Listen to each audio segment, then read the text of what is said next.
everyone, I am Jeff McConey, and with me in the booth is Bon Satufa. Behind the scenes is our director, Sean Ambrose, and he's using cameras provided by Dougie Beard. This race tonight is going to be a show of how much changes over the course of just 1 week. The first race at the virtual Stafford Speedway proved to be a challenging one for these drivers, as they struggled to avoid each other while trying to march through the field in a race marred by cautions. There may be a lot of hurt feelings that carry over this week, so we will see if anyone is holding a grudge. Qualifying proved to be more important than ever, though, as the guys that started near the front tended to stay there with only a few exceptions. We saw a lot of drama in the heat races and Consi events as well, and can expect the same here tonight. Those races are each 10 laps with cautions, but the laps don't count, so it's a war to survive as well as finish in those key front spots to advance to the feature. Remember, nobody is locked in here, and we could send any of your big name drivers home. Now let's check out the highlights from last week's race. This might be virtually the show, but nonetheless, it's the show. Teddy Hodgdon will lead him down to the green flag. The Napa iRacing 100 is on.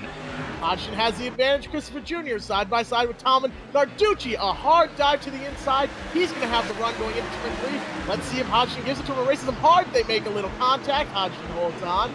They're 2x2. Oh, Hodgdon drives in deep. He clips the grass. Narducci slides up the track. Hodgdon is there to the inside of Narducci as they cross the line to take halfway. Narducci saw Hodgdon on the inside and thought, what's this madman doing? He's hitting them. That's what he's doing. They were 3 wide for the lead for a second. Here comes the 3 car out of nowhere. Matt Swanson is 2 Hodgdons inside. Bryan Narducci goes 3 wide onto an exit with Swanson in the middle. He's the meat in the sandwich. And on the outside, Mike, Christopher Jr., Narducci, all 4 tires on the apron. Wow, they were 3 wide and they made it. Dylan Izzo. Oh, turn 4! Big pile up behind the top 3. It's going to be Teddy Hodgdon winning the inaugural Napa iRacing 100 at the virtual Stafford Motor Speedway. He was one of the favorites, Jeff, and in the end, he came out on top.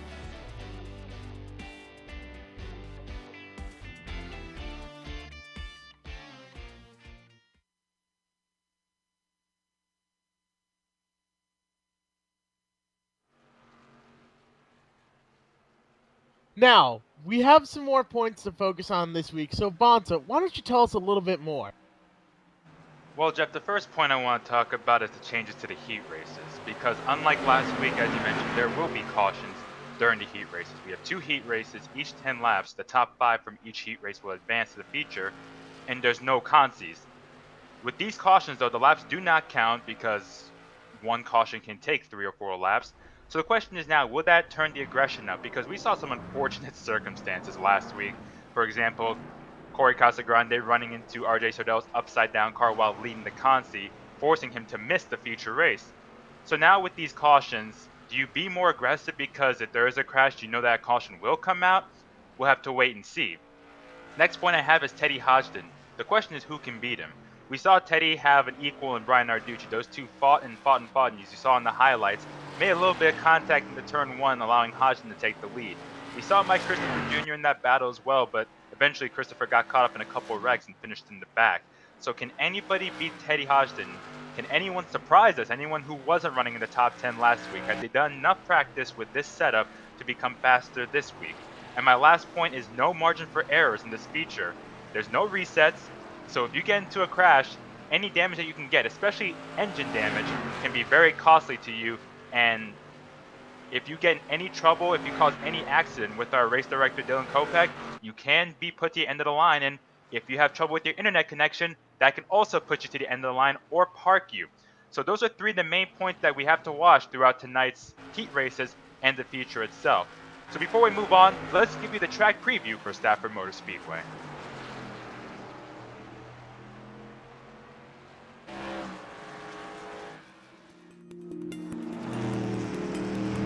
Welcome to Stafford. This half-mile oval was built in 1870 for a different type of horsepower, horse racing, and then automobile racing took over after that.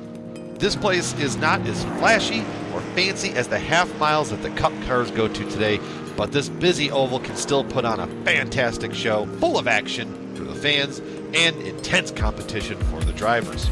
Uniquely banked, it poses a challenge for all comers. Turns 1 and 2 are banked at 9 degrees, where turns 3 and 4 are banked a little less at 7 degrees. The apron here at Stafford is known for being very wide but flat. Only the bravest of drivers with the utmost grip can make passes down there. Short tracks equal close racing and usually leads to shorter tempers. Keeping calm at Stafford rewards the drivers. It's like the old racing expression, to finish first, you must first finish. Corner exit tends to be the most challenging place on the track, where the fast lane sweeps right out of the corners towards that wall that awaits you. Stafford is an old, worn-out surface, so managing the tires is also key to finding victory lane here. All in all, Stafford poses a fun challenge to drivers, and it's always sure to put on a great show. So settle in, buckle up, it's bound to be a great race.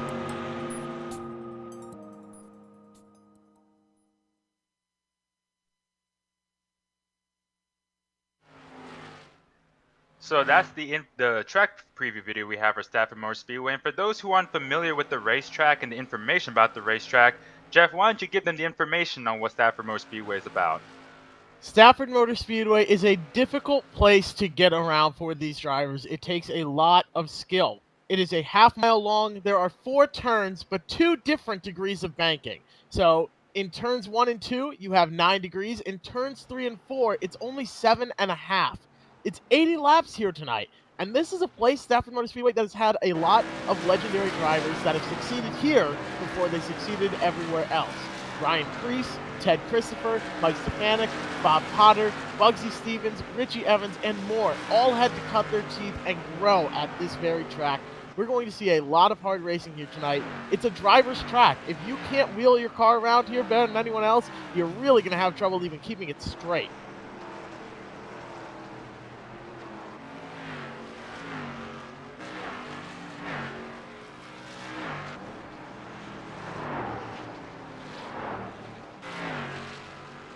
We are coming down here with just 2 minutes left in practice before we head over to qualifying.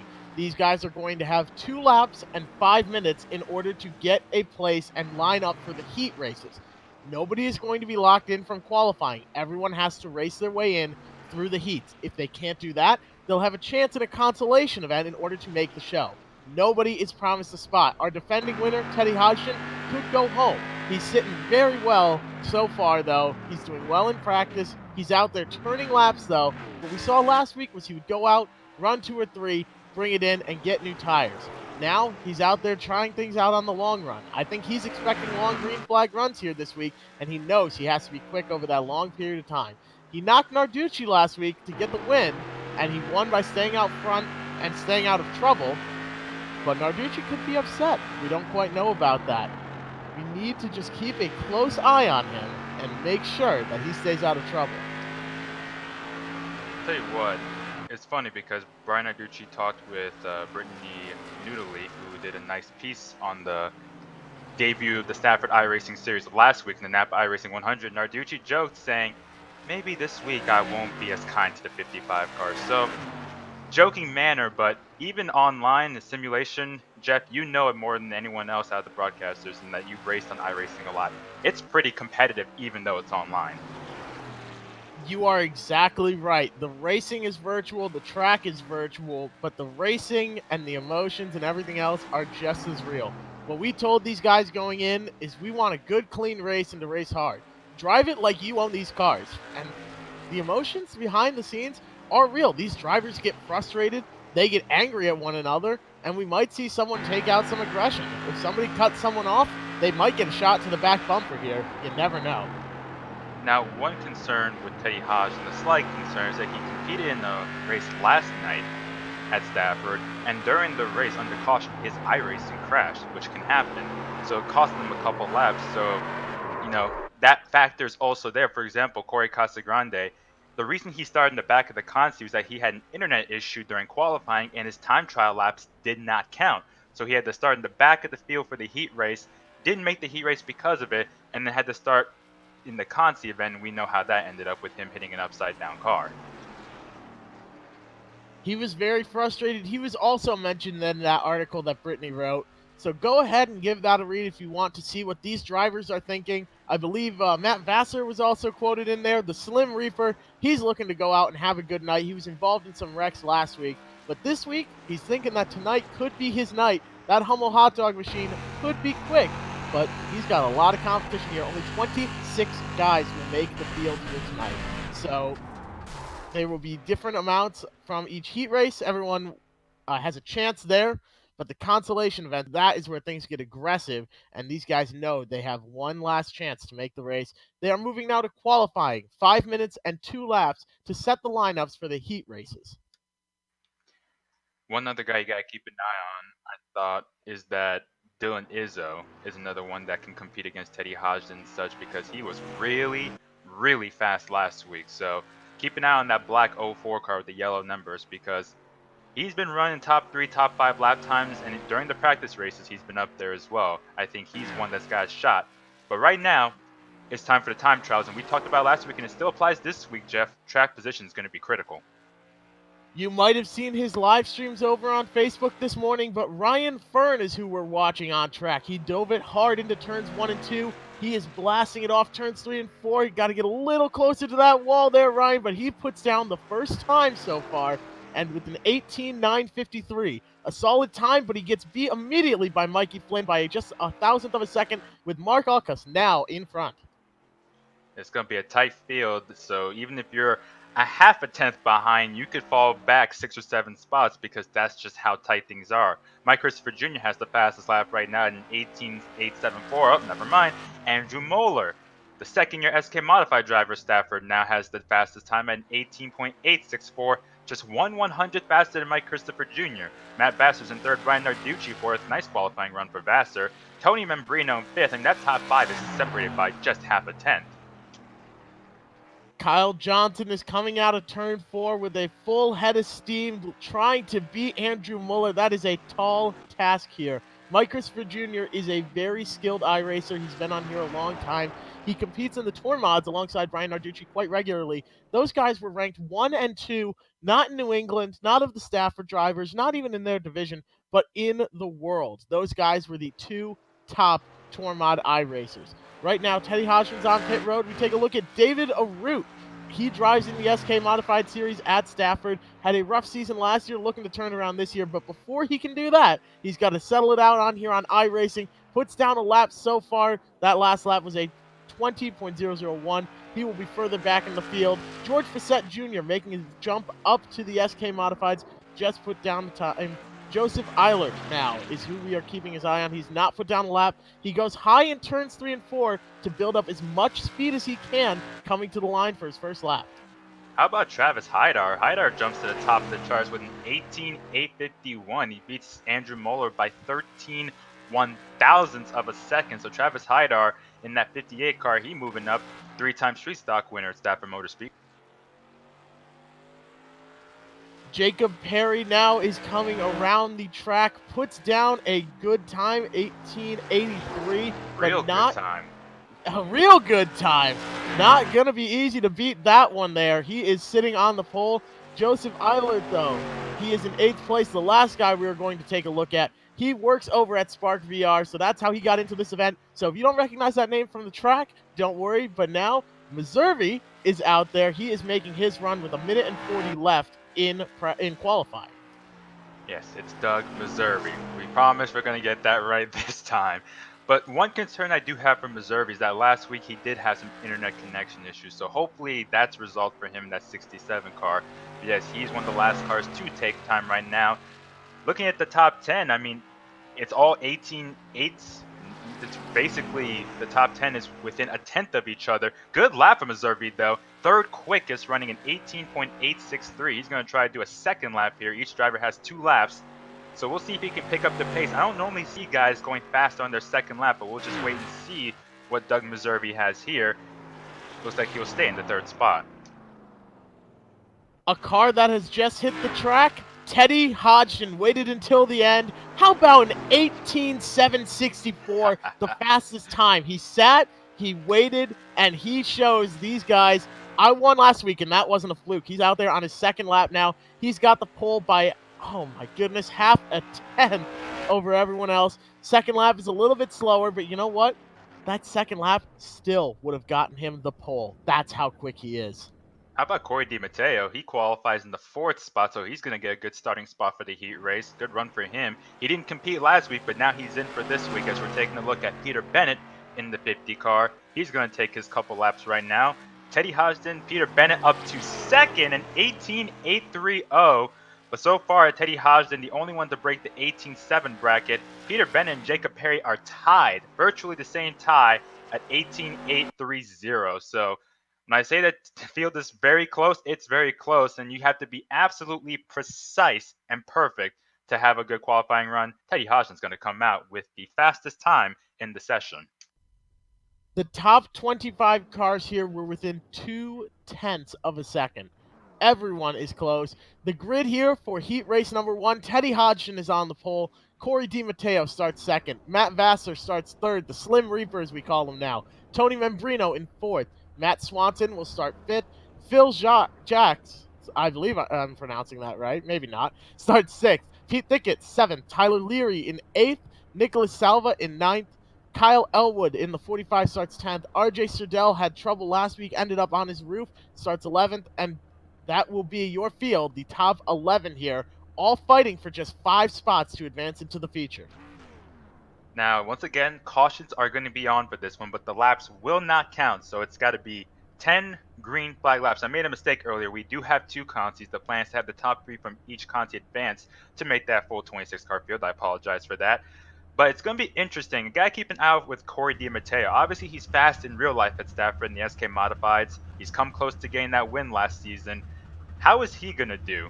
The top 5 have to advance, and the same mentality from last week is, if you're running in that top 3, how hard do you race each other? Do you need to go at it, or just settle in, run in that top 3 position, just get yourself into the feature, not worry, because nobody's locked in, as you mentioned. There's no provisionals or anything as such, no champions provisional. Everyone's in the same situation. You have to race your way in or see your way out. Phil Jacques is now the man that probably is the most nervous, I would say, because he's sitting right there in 6th place. He's starting on the outside. That is very difficult to do here at Stafford. You have to be as low as you possibly can. We're going to see a lot of guys get all 4 tires on the apron even. So Phil Jacques starts 6th. He's on the outside. He needs to gain at least 1 spot throughout the race, but everyone behind him, they are in the same position. Pete Thickett, Tyler Leary especially, we are going to see him be very aggressive, I imagine, to get up there to the front. He had a good run going last week, but ultimately not quite enough to beat Hodgdon. He's pretty new to these modifieds, started off last year in the SK Mod Series, but he will be taking the green flag from 8th in this heat race, top 5 advance. Keep that in mind. Looking at this top 5, you also got Tony Membrino, who didn't race last week. How is he going to do? He's had a little bit of issues connecting to the server, but he's in now, so hopefully everything will go smooth for him. He's starting in that 4th spot. Again, there's not much rubber laid down on the track, so that outside line may not be the most effective right now. We'll see as the races go on, as more rubber is laid down the bottom line, if that top groove is going to be effective. We saw Teddy Hodgdon last week. He was able to hold people off on the outside, but we really didn't see anybody make passes on the outside. You talked about Phil Jacques. He was going to make the race last week, but he got in an accident while being in that transfer spot. He wasn't happy about it, but he says he got to move on, so we'll see how he does as he starts in that 6th spot, 1 position outside the top 5 transfer spots. You are right, and like you mentioned earlier, to circle back, the outside line is difficult here. They are running a fixed setup. It is custom made for them, though, to try and last as long as these guys will be running out there. So the pace car dives in. Hodgdon controls the restart with Matt Vass on his back bumper. Hodgdon can choose when he wants to go. He chooses to wait and wait. He hasn't gone yet. That 40 car cannot pass him. He's going to be black flagged, I imagine. He passed the leader before the start because Hodgdon didn't go. So that could be a story here. The 40 isn't first, but could be black flagged. Now, the rule with the 3-race series that we're having here is that at the green flag you go. When the game gives you the green flag at the original start of the race, you go. After that, on the restarts, oh, we got a big crash. Phil Jacques is around in that wreck. Looked like Yeah, Tyler Leary was involved. We were just talking about Phil Jacques, man. Tough luck last week, and tough luck here, and there's no reset. So how heavily damaged is that race car, and can he keep going?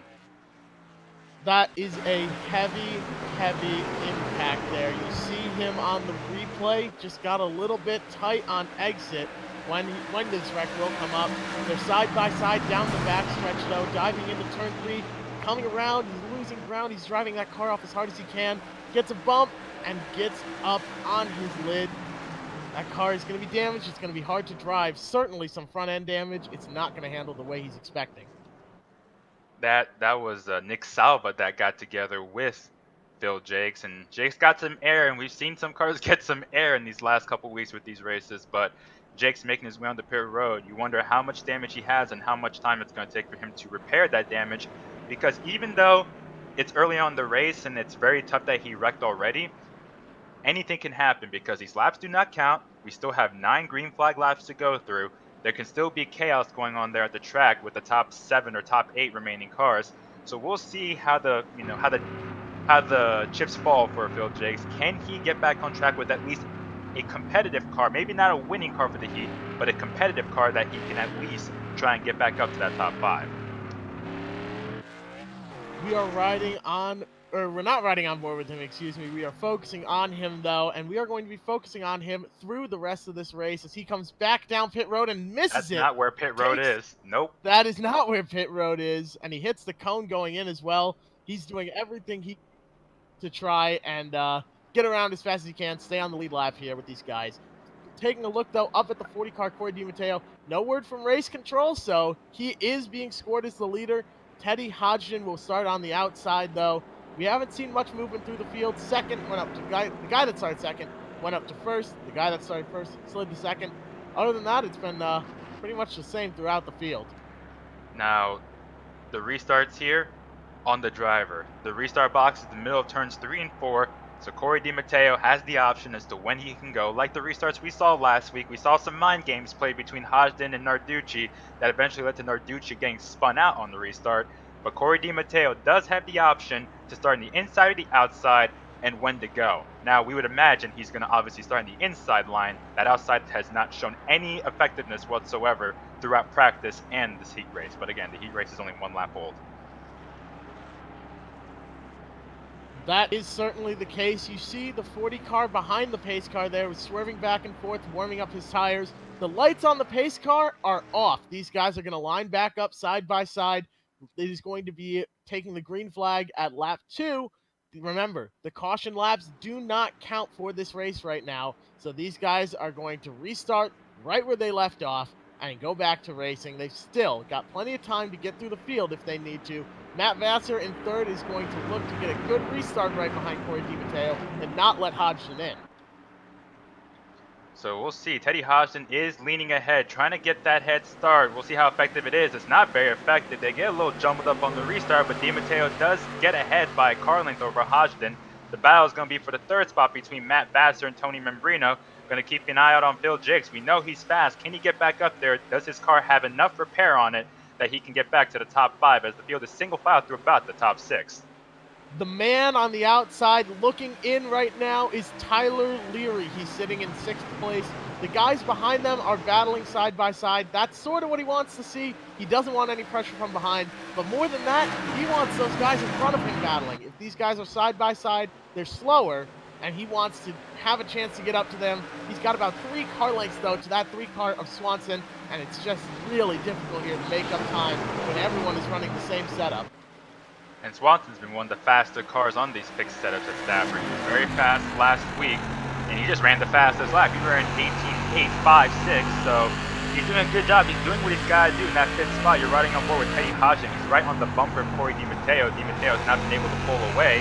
Looking at Phillip Jacques, not making much progress. The only side-by-side battle right now is between Pete Thickett and Kyle Ellwood. That's for the 7th spot. So far, the top 5 single file. No one really trying to move anywhere. As you're looking back at the battle mid-pack, Jacques gets a little bit loose off of 4 as they cross the stripe. We got 5 laps to go in the heat. 4 laps to go, pardon me. Phillip Jacques now, he is sitting in 9th place. That car just looks like it has a bit of damage on it. It's not driving the way he needs it to. He's got all 4 tires on the apron entering turn 3, driving it with everything he's got. Tyler Leary is about 4 tenths off of the guys in front of him, and you see the 45 right there gets right up to him, Can't do anything to Thickett, though. Could make a move diving into turn 3. Keep an eye on that all night. The biggest place that you will see moves made here at Stafford is a dive bomb into turn 3. You put all 4 tires on the apron and you use your Nerf bar to push the guy up out of the way. It's a risky move and only use it when you need to. So back up to the front, though, Teddy Hodgdon just 0.19 seconds behind the leader, Cory DiMatteo. He's not gaining much. He's also not losing much. They're pretty much single file. He doesn't need to do anything crazy here. If he finishes top 5, he'll advance to the feature, and second place, he's safe. Now you wonder, this is a sign of things to come for DiMatteo. He's showing speed. Teddy Hodgdon has been diving in deep there, coming in and out of the corners, but he's not going to have enough. DiMatteo will take the heat race. Teddy Hodgdon in second, Matt Faster in third, Tony Membrino fourth, and Matt Swanson will get the last transfer spot in fifth. Tyler Leary, Pete Thickett, Kyle Ellwood, Phillip Jacques, RJ Surdell, Nick Salva will all have to try it again in the consolation race later on. Heat race number 2 is going to be a good one. Peter Bennett will be starting on the pole. He drives Legends cars, and he is a Legends car extraordinaire.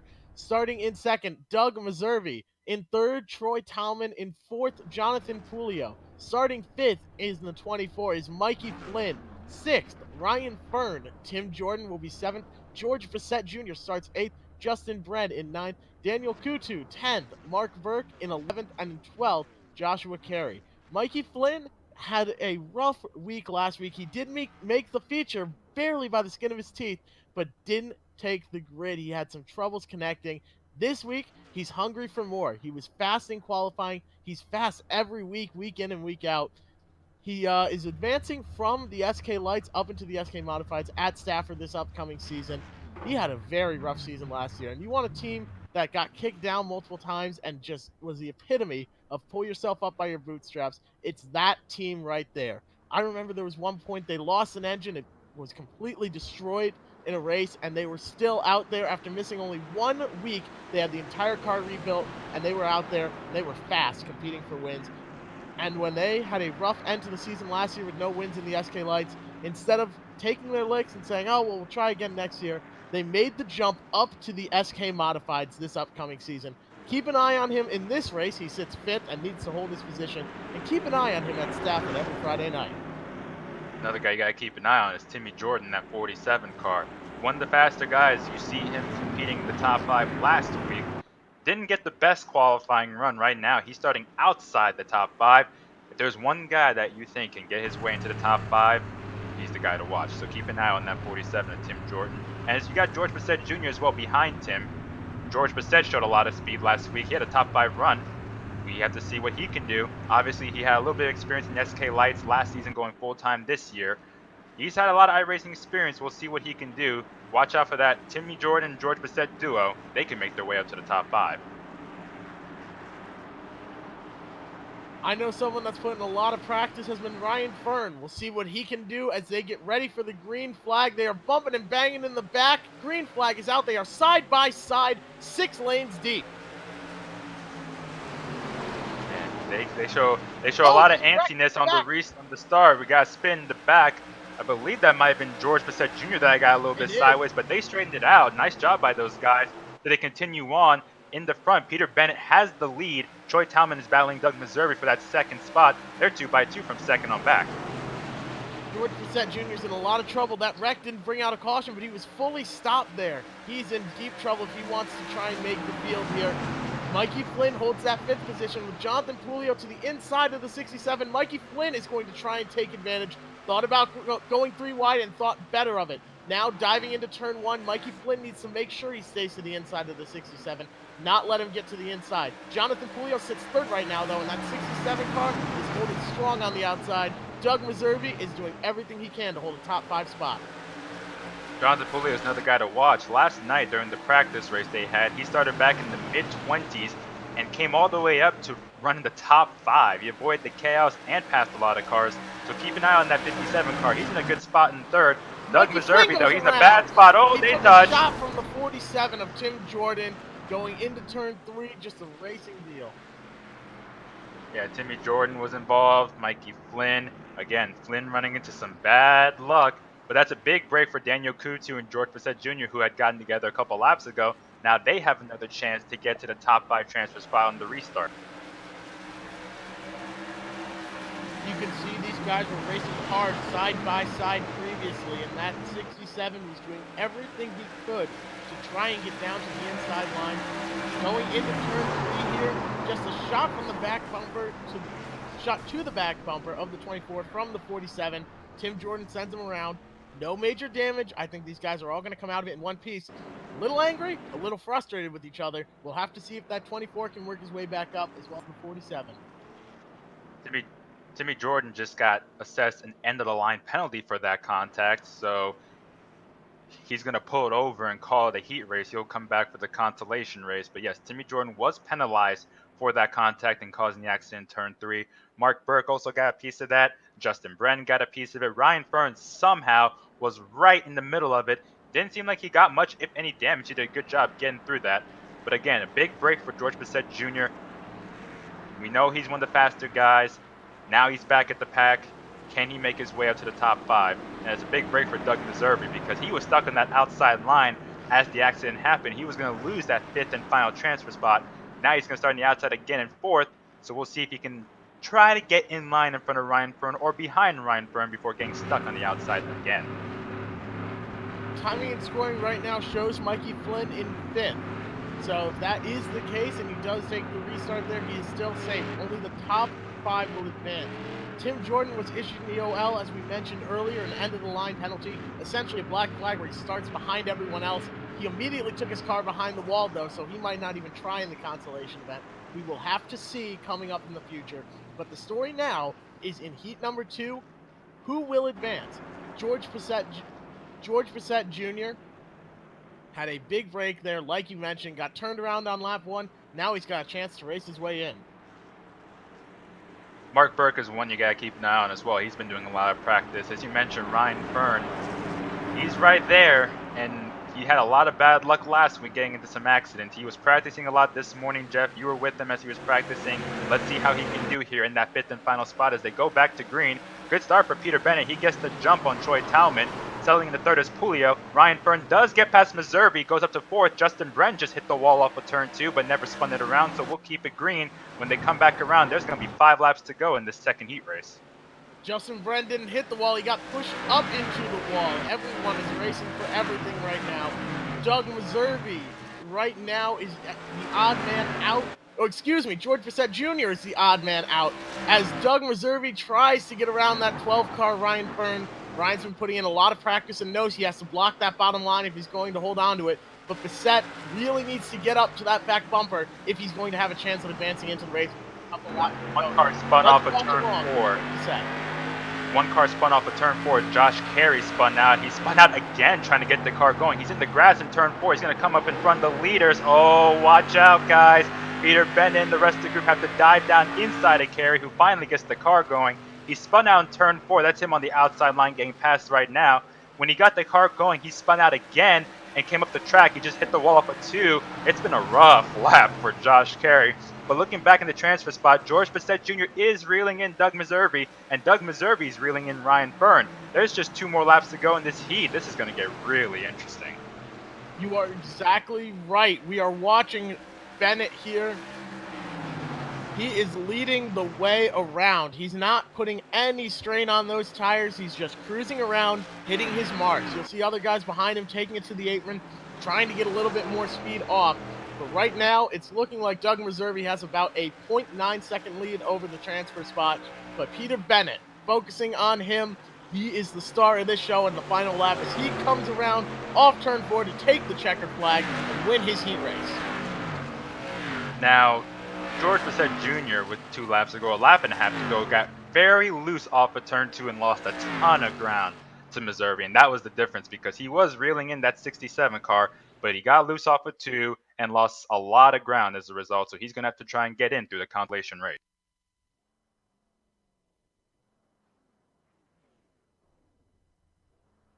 Taking the grid for heat number 3 in first is Jacob Perry. Andrew Molleur in second. Bryan Narducci, we saw him have a good week last week until some contact with Hodgdon, will start third.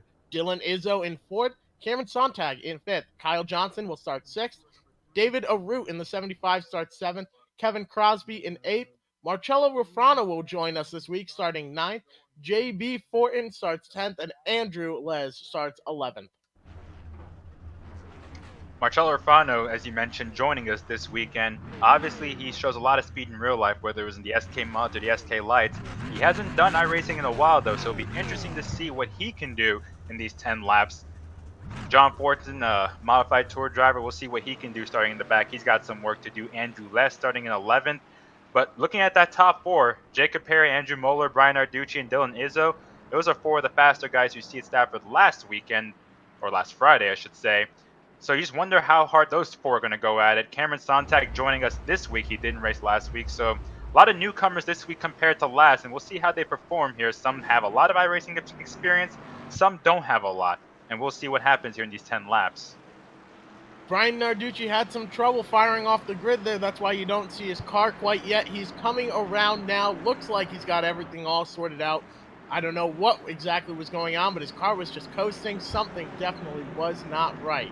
So he will resume his spot in 3rd place. And now, as we get ready to go green, it is 1 lap left here under pacing. Jacob Perry had a great lap in 1883 in qualifying. And now Andrew Molleur sits on the outside. Oh, Bryan Narducci barely gets up to the front in time, but the 5 won't let him in. We could see a 3-wide start here. He's got to get in front of the 5. There we go. All sorted out, and the inside line gets the jump. Narducci right behind our leader, Jacob Perry. Oh, contact! Yeah, a couple cars spinning in turn 1. Dylan Izzo's one of them. David Arute as well. But it looks like we're going to keep it going green. So tough break for those guys in the first lap of the heat. Right now, looking at the top 3, you got Jacob Perry, Andrew Molleur, Bryan Narducci. John Fortin's battling Kyle Johnson for that 4th spot. But right now, it's Kyle Johnson that has that final transfer position. But he's got a couple cars behind him in Cameron Sontag and Andrew Les. A very chaotic start. And Dylan Izzo, one of the heavy hitters again, running into trouble in the first lap. Andrew Molleur having a slight issue with his connection. We've seen him blinking a couple times. Right now, he's right behind Jacob Perry. There's Dylan Izzo. Very tough break for him. He's going to need a caution if he wants to get in through the heat race and not go through the consolations. Everyone wants to have their night set up by just getting in through the heat races. Sitting in the transfer position right now is Kyle Johnson. He just needs to cruise. He's got Cameron Sontag behind him. And if you look at the lap times, Sontag is pretty much dead even with them. They're within 0.005 of a second their last lap. So all Kyle Johnson needs to do is just hit his marks these next couple laps, and he will advance. Back up to the front, though, Jacob Perry is running well. He needs to just keep doing what he's doing. Andrew Molleur hasn't gotten a run on him yet. They don't need to race too hard up here at the front. They all have plenty of space to the guys behind them. They all know that if things just run the way they are, they're going to make the feature. I think that's mainly the focus, is making a race before you worry about winning the heat race.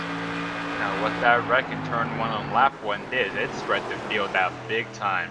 I don't even know if you can get a caution because everyone's spread out. The closest cars on track are actually the top 3 in Perry, Molleur, and Narducci. Now, Molleur is keeping track with Perry. We'll see if he tries to make a move. He does push up wide off of 4 and blinks. He almost caught the wall off the corner.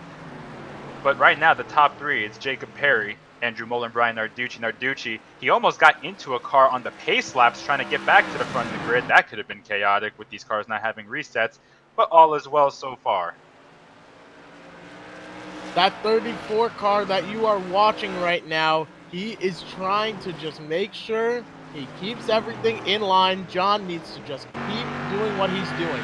But Stafford, that's a tough track. We saw earlier it's easy to get up into the wall. It's easy to make a small mistake and lose some ground, or at worst, spin the car out. You have to do everything you can to make sure you're hitting your marks before you worry about the guys around you. We got a lap and a half left in this heat race, and also, if you touch the wall with these cars, you might actually climb up the wall, so that could be a disaster in and of itself just by one little harmless tap to the wall. Looking up front, Jacob Perry is in the front with 1 lap to go in the heat race.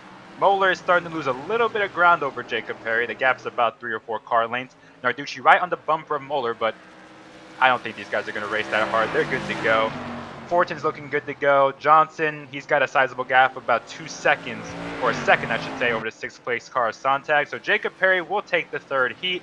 Andrew Molleur 2nd, Bryan Narducci 3rd, John Fortin 4th, and Kyle Johnson transfers in the 5th spot. Cameron Sontag, Andrew Less, David Arute, Marcello Rufrano, Dylan Izzo, and Kevin Crosby will have to try in the consolation race.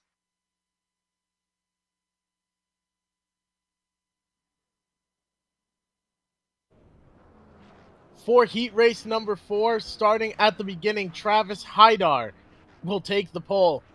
Mike Christopher Jr. in second, Joseph Eilert in third. Cory Casagrande had a rough week last week, looking to go out and make the feature this week. Mark Alkas is in fifth. Robert Stirk starts sixth. Cassandra Cole in seventh. Paul Buzel in eighth. Sal Cardi in ninth.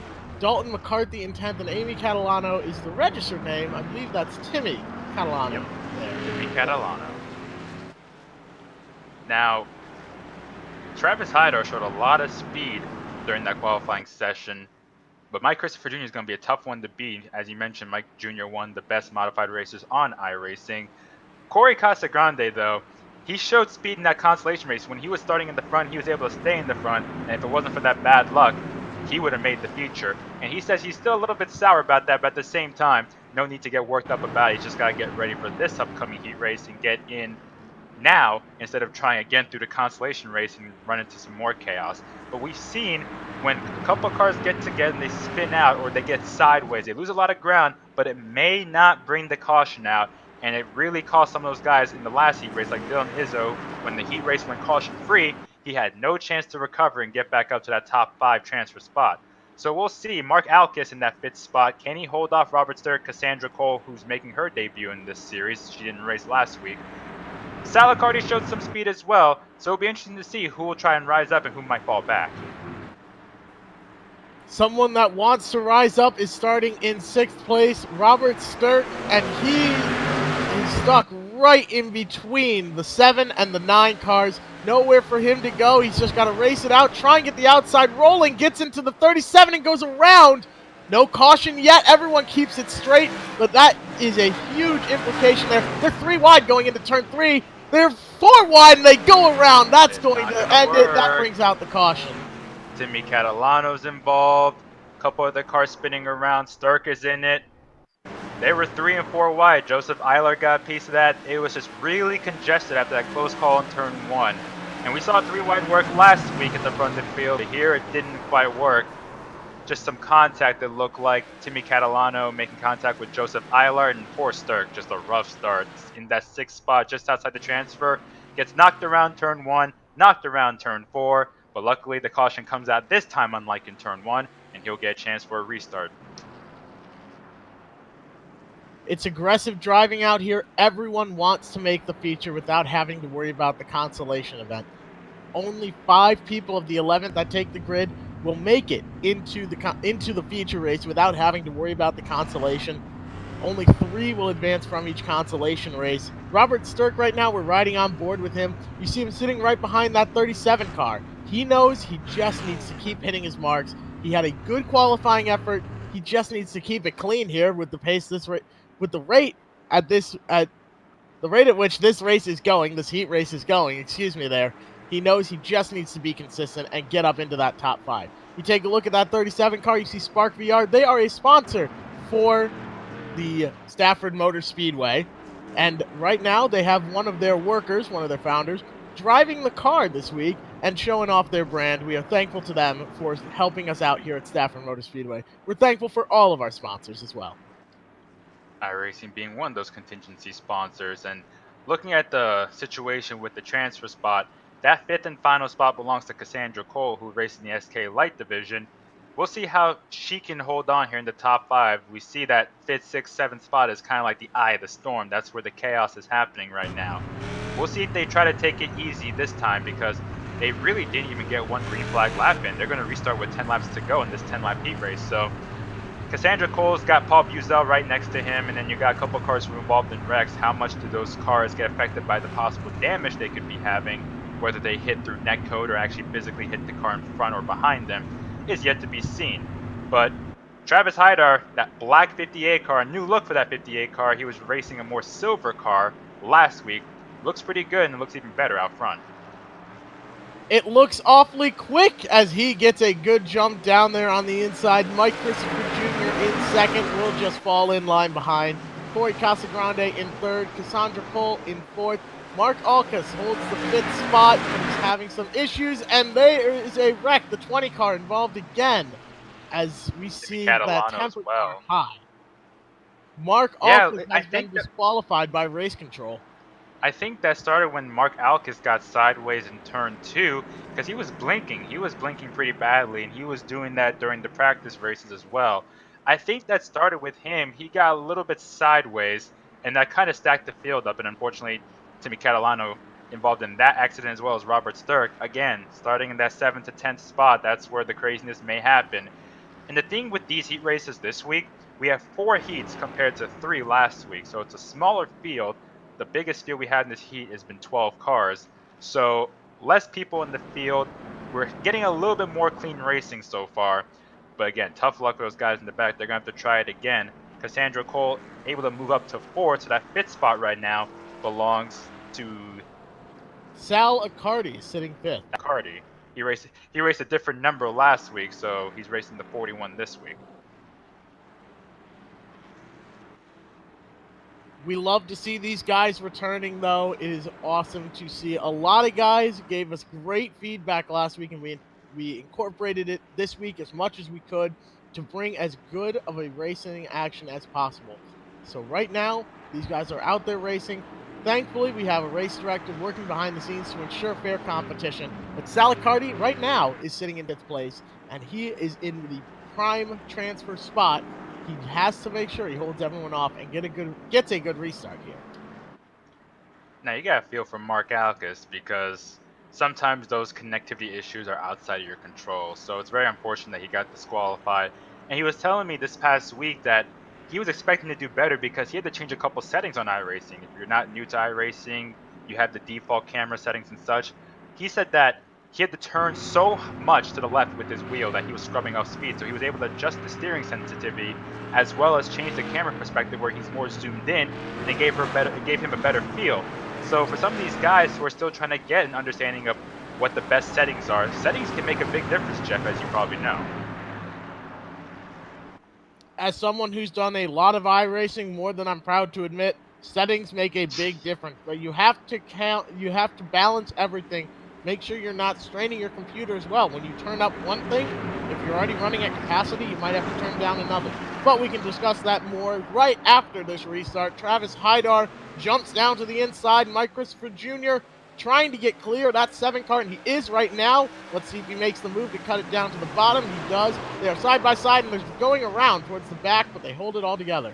I think that was Timmy Catalano in the back of the pack. Again, tough luck for Timmy as he got sideways. He straightened it out, though. Looking for that battle in the 4th position. Cassandra Cole stuck on the outside of Sal Accardi. Meanwhile, up front, Hydar and Mike Christopher Jr. trying to pull away from Cory Casagrande. But the battle remains for that 4th spot.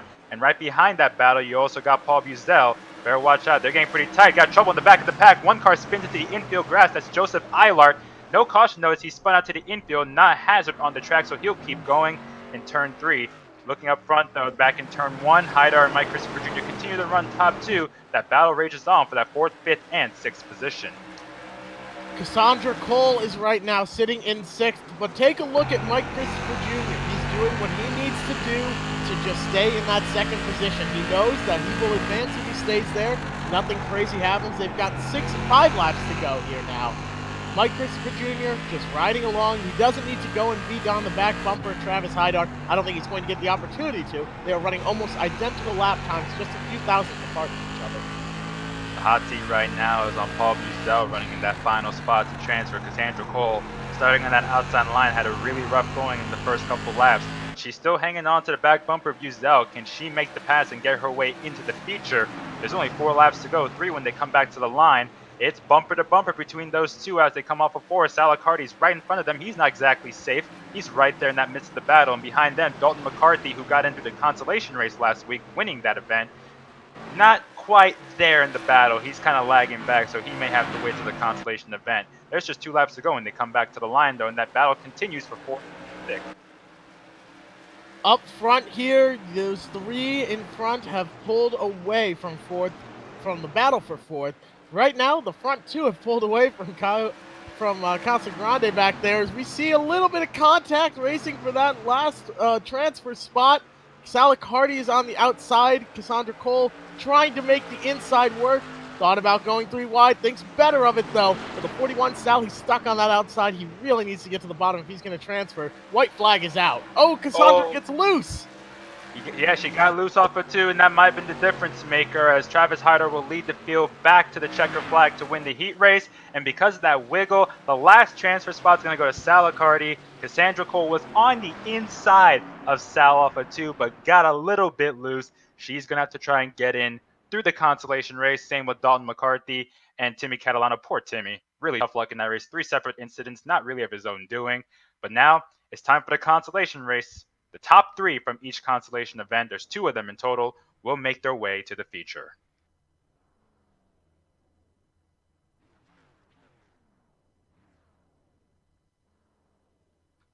Leading the grid here for the consolation event number 1, Tyler Leary. In second, Cameron Sontag. In third, Pete Thickett. In fourth, Andrew Les. Fifth is Kyle Ellwood. David Arute starts 6th. Phil Jacques had some trouble, ended up pretty much on his roof in his heat race, starts 7th. Dylan Izzo in 8th, RJ Surdell in 9th, Marcello Rufrano in 10th, and Tim Jordan rounds out the field in 11th, but he is not here to take the green flag. Really unfortunate because Timmy Jordan having to start in the back, he might be one of those guys that can make his way to the front, but unfortunately because of that penalty, he's not going to continue on. So we'll see how this goes. Tyler Leary obviously in the best spot starting on the pole. He's shown some speed, and last week he was a magician trying to get through wrecks and somehow getting through them. So we'll see how he does, but that real big question mark is in that 4th position. How is Andrew Les going to deal with starting on that outside line? Because that outside of row 2 has been a trouble spot in terms of trying to hold on to that transfer position. Keep in mind, in the heat races, it was the top 5 that advanced. In these consolation events, the top 3 will move on. If the race ended right now, it would be Tyler Leary, Cameron Sontag, and Pete Thickett. That's it. So Andrew Les starting in 4th needs to make something happen here. Kyle Ellwood, David Arute especially. He was in the event last week, made it by the skin of his teeth. You might have seen brother Paul Arute joking with him on Twitter, and we had a count going on if we thought he would make it or not. And he did make the event, but right now he needs to gain 3 spots in this consolation event. Tyler Leary controls the field and takes the restart. Green flag coming out momentarily. There it is. He holds, and then he goes. They are dead even at the line. They are 2 wide, 5 deep. Another guy to keep an eye on the start is Cameron Sontag. Can he get to that bottom line? He actually gets a pretty good run off of 2. We got trouble in the back of the pack. David Arute has crashed. Another car is involved. No caution yet, though. They're going to keep going. The battle's for 2nd right now. Phil Jacques just got bumped from behind, but keeps it going. Car in the wall off of 4. That's Sontag, I believe. They continue on, though. Nobody spun out, so we stay on green flag. Tyler Leary in 1st. Pete Thickett ends up in 2nd. That smoking car on the right side of your screen is David Arute. He has blown an engine. That's going to be it for him, but the yellow does come out, though, in the end. David Arute's night is over. They don't have any fast repairs anymore this week. That is his night ending. He will not make the feature event. That's very unfortunate for David. It is. It certainly is. Taking a look at the replay, though, David Arute just got involved in an early race incident. They were beating and banging before the green flag, coming across the line and going into turn 1. He's trying to get down to that bottom. Little bit of contact with Phil Jacques, it looks like, and then just sent by the 04 Dylan Izzo.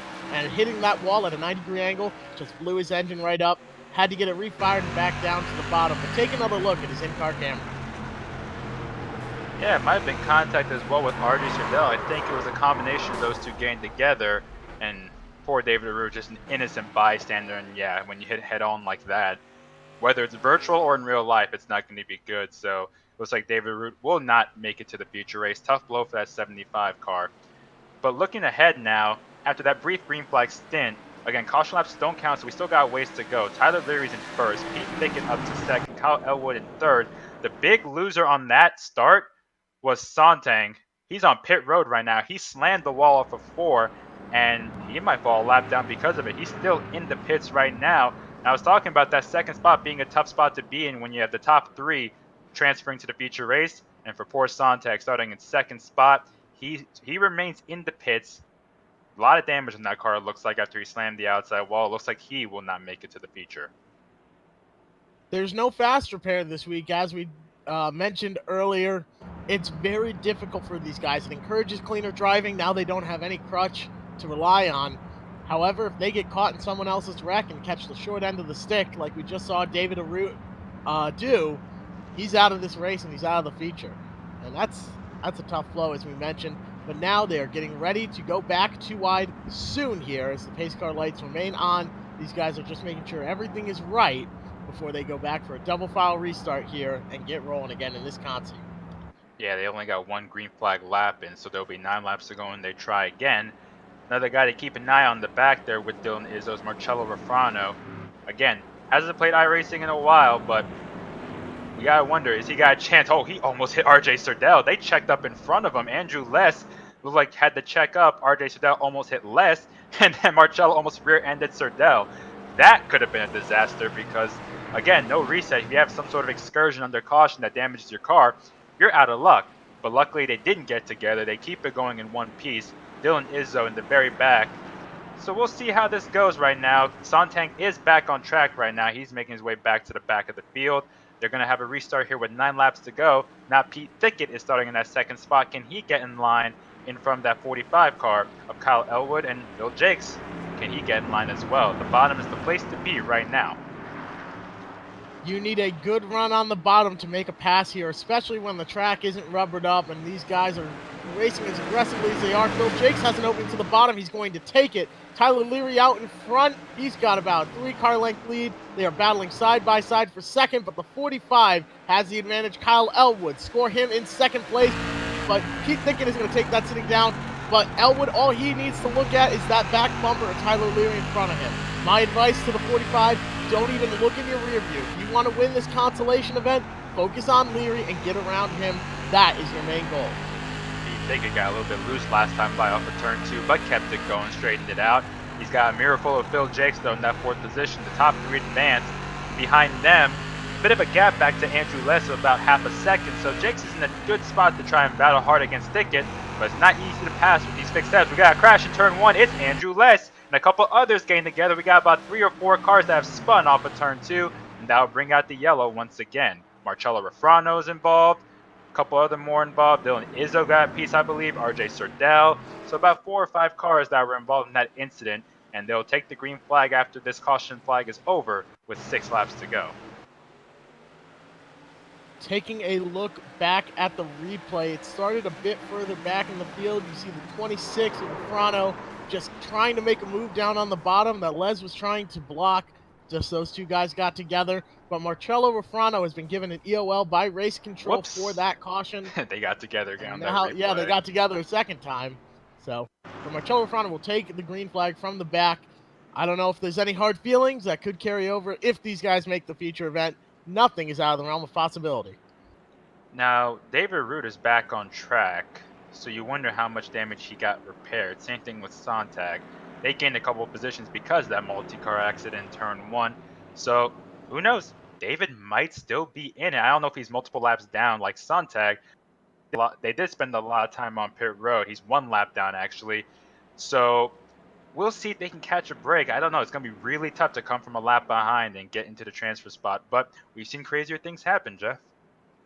We certainly have. And one thing that I want to talk about here is if you take a look at the front end of these cars, you'll see that the tires are tilted in. That's what helps these cars turn around here. We call that, oh my goodness, we call that camber. And what that will do is help the car turn in the corner. You can see it right here as David Arute drives right over our camera.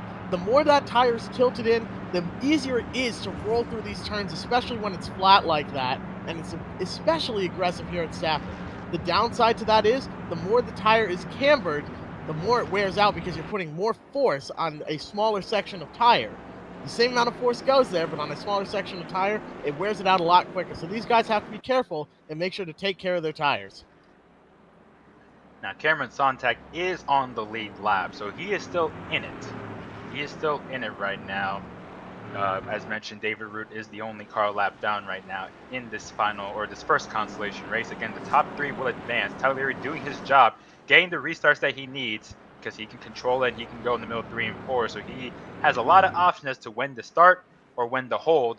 And so far, he's been able to get at least a car length on the second place car of Kyle Ellwood. Again, Pete Thickett in 3rd, Phil Jacques in 4th. Sontag right now is in the 5th position on the track, but he's actually in 9th. RJ Surdell, or excuse me, Sontag is in 5th. Surdell in 6th. Running in 7th is Andrew Less. Dylan Izzo in 8th. David Root is a lap down, so Marcello is in 9th. And David Root is final in the leaderboard. He's in the 10th position.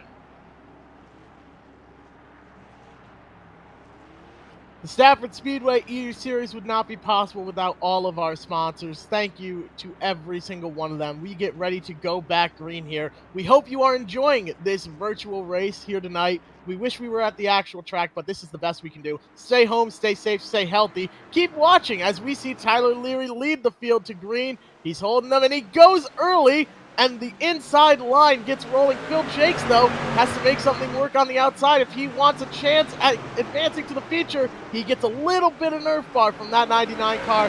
Phil Jacques needs to gain a couple more spots, but he's falling back quick. He just got the wall off of 2. He got clipped by RJ Surdell and got the wall off of 2. He actually had the edge for that 3rd spot, but it looked like he got doored up the racetrack and lost a lot of ground because of it, and then got clipped by RJ off of 2 to hit the wall. He's fallen all the way back behind David Root and right in front of Andrew Less. But looking up front right now, Leary, Ellwood, Thickett, and Izzo is now in the 4th spot. No, Sontag is in the 4th spot. They continue to battle. Sontag has an issue, it looks like, but Izzo's in that 4th position. Can he catch up to Thickett, though, with 3 laps to go? That is a tall order for him. Right now, the top 3 have all but pulled away from the field. We call that about a $5 Uber ride to 3rd place from Dylan Izzo's perspective. He's got a lot of ground to make up in just a couple laps here. 3 to go. Only 3 will advance from the feature. Take a look here with Thickett. He's doing everything he can to make sure he doesn't make a mistake and give up any ground to Dylan Izzo. Izzo is quick, and for him to not make the feature, I imagine he's going to be quite heartbroken over it, dare I say so. Tell you what, off of turn 2, got trouble. It's Marcello Rufrano that spun the infield grass. He and David Arute were making contact the lap before. They finally got together again, spun out, but this is the last lap. No yellow as a result. As Tyler Leary leads Kyle Ellwood off of 4, he's going to take the first consolation race. Pete Thickett gets the last transfer spot in 3rd, and Dylan Izzo, the first one out, he will not make it to the feature. Same with Phil Jacques and the rest of the field. Crazy race, a lot of things happening, but Tyler Leary gets the job done, does what he needs to do, and he and Kyle Ellwood, I think, were settling for those top 2 spots. No need to race hard as we get ready for the final consolation race before the warm-up. We saw a lot of big names not make the feature right there. Phil Jacques, Marcello Rufrano, Dylan Izzo, David Arute. Those were guys we were all expecting to see transfer, and they unfortunately did not. That's just the way it is sometimes with racing. Taking a look at the field for this second consolation race, George Bessette Jr. starts in 1st with Cassandra Cole on his outside. Mark Burke starts 3rd. Daltin McCarthy in 4th. Dylan Coutu in 5th. Timmy Catalano starts 6th. Mikey Flynn had a rough ending to his heat race there. Starts 7th. Joseph Eiler in 8th. Justin Bren starts 9th. Nicholas Salva in 10th. Kevin Crosby 11th. And that is your field. Mikey Flynn starts 7th, needs to gain 4 spots. Justin Bren as well needs to gain 6 spots in order to have a chance to advance into this race. Everyone out here is looking for those 3 coveted spots. It's going to be a very interesting race here. They have to give everything they've got if they want to make the feature. Otherwise, they're going home. Now, what bit Cassandra Cole last time is that she started in the outside row in front of the final transfer spot. She's in that same situation again with the top 3 making through. She's starting in 2nd. She's on the outside line right in front of the 3rd place car, Daltin McCarthy. So you got to wonder, can she get in line? Or excuse me, Mark Burke's in 3rd. Can she get in line in front of Burke? I think that's going to be the key for her. Can she get in line in front of Burke? Can she get a gap between Bessette and that 77 car and file in line? Because the last time she was stuck on the outside, it cost her a chance at getting into the feature. She doesn't want to do that again. You're right, and one thing we have to consider is the emotions that these drivers are feeling right now. Like we said, this is virtual racing, but the emotions are real. I can guarantee you everyone out there, they're nervous, they've got that feeling in the pit of their stomach. They know they're not going to get to race here in this feature event in front of all 800 people watching right now. They want to put on a good show. They want to go out and show their skills and win this race. It's a fixed setup. It's all about bragging rights, and that is more important than money, than a prize, a trophy, anything else, is bragging rights going into the season.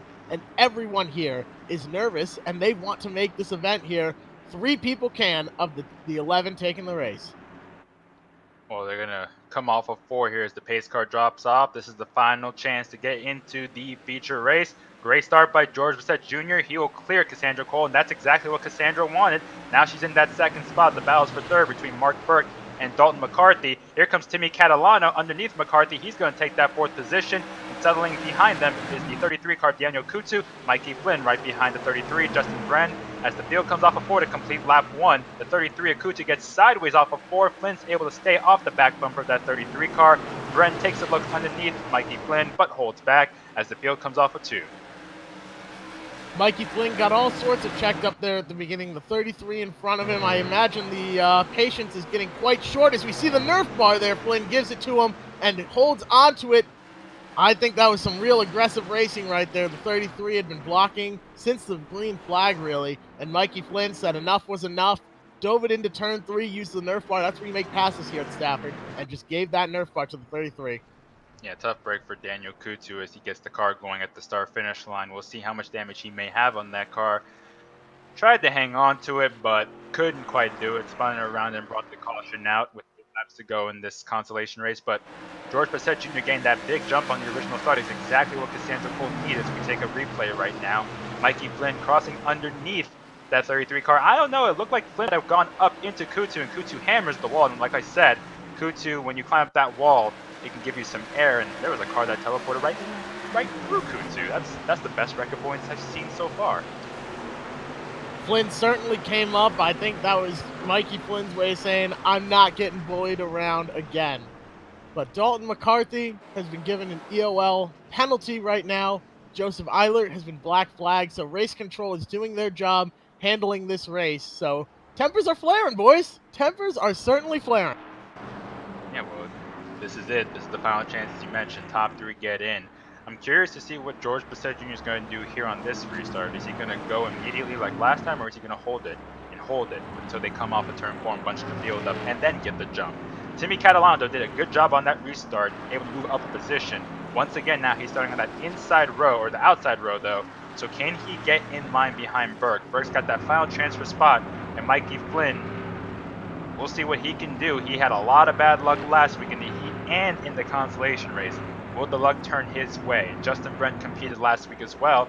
There's a chance he may not make it. Joseph Eilert as well. He had some bad luck in the heat spinning out. There's a lot that can go on in 8 laps, and with the caution laps not counting, there's still plenty of time, relatively speaking, in this race. Taking this restart now, you mentioned Mikey Flynn. He's taking the restart in 5th place. He will be on the inside line. I think he might be able to get a good run there. He's been really strong on restarts, keeping up to the guy in front of him. And by doing that, he'll be able to get to the inside of 4th place and try and gain that spot. All he has to do then is gain 1 more position. That's what's going through his mind, though. You see Hamden Engineering on the back of his car. They do a great job bringing a good piece of the track every week for him at the real Stafford Motor Speedway. Hopefully he can do them good here and make it to the feature event tonight. One slight cause for concern is that 8 car Nick Salva. He is blinking a bit. He was the one that I said was teleporting right through that 33 car Coutu. But yes, Nick Salva, who was showing some speed and had a chance to get into the heat race last race, having trouble with his connection right now, and you wonder how that might affect him. And with Daltin McCarthy, he won his consolation race last week. Can he pull it off 2 in a row? Can the Wild Thing Kart graduate do it and get into the feature? Looks like we're about 1 lap away from the green flag. There's going to be 8 laps to go when they come back to the stripe. Looking up at the front, George Bessette leads, Cassandra Cole in 2nd, Mark Burke 3rd, Timmy Catalano in 4th, Mikey Flynn 5th, Justin Bren 6th, Joseph Eilert in 7th, Nick Salva in 8th, Daniel Coutu in 9th, and running in the final spot on the field, on the grid, is Daltin McCarthy.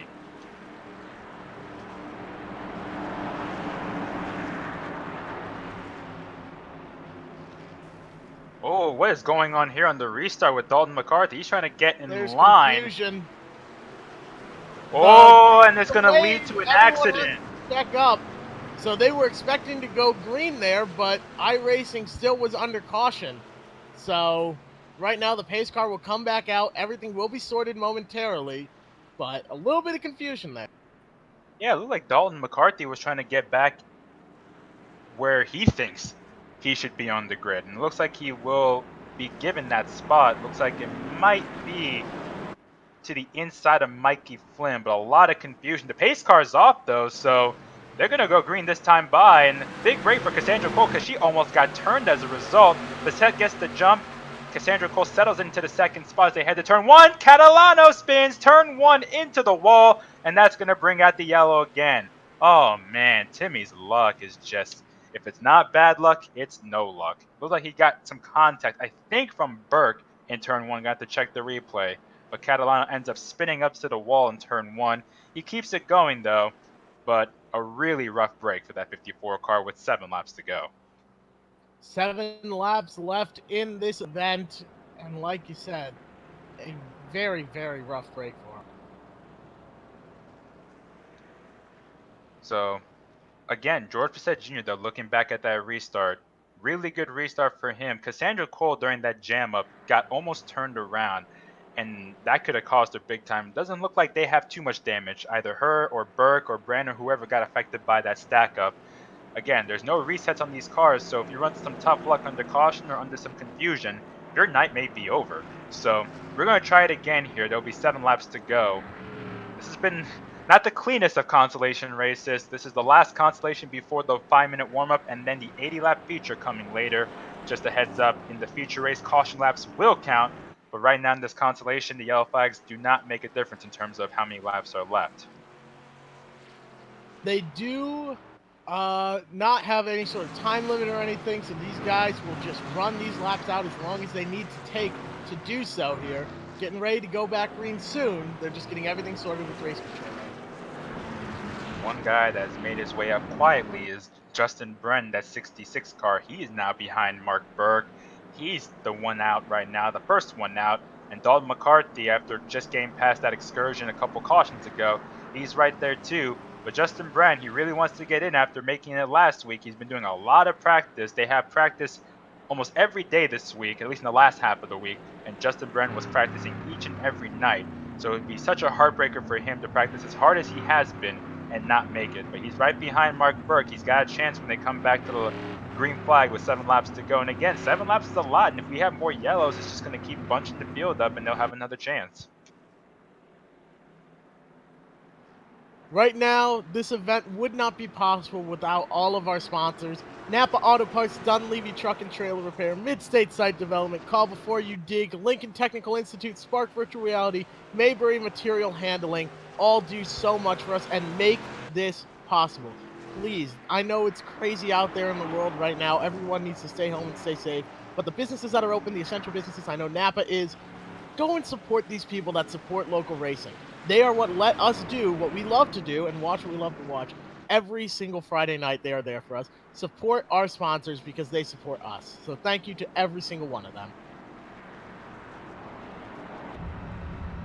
Now looking at the front, Timmy Catalano's in front of George Bessette Jr. Obviously, Timmy Catalano spun that last caution, so we'll see what the scoring does here.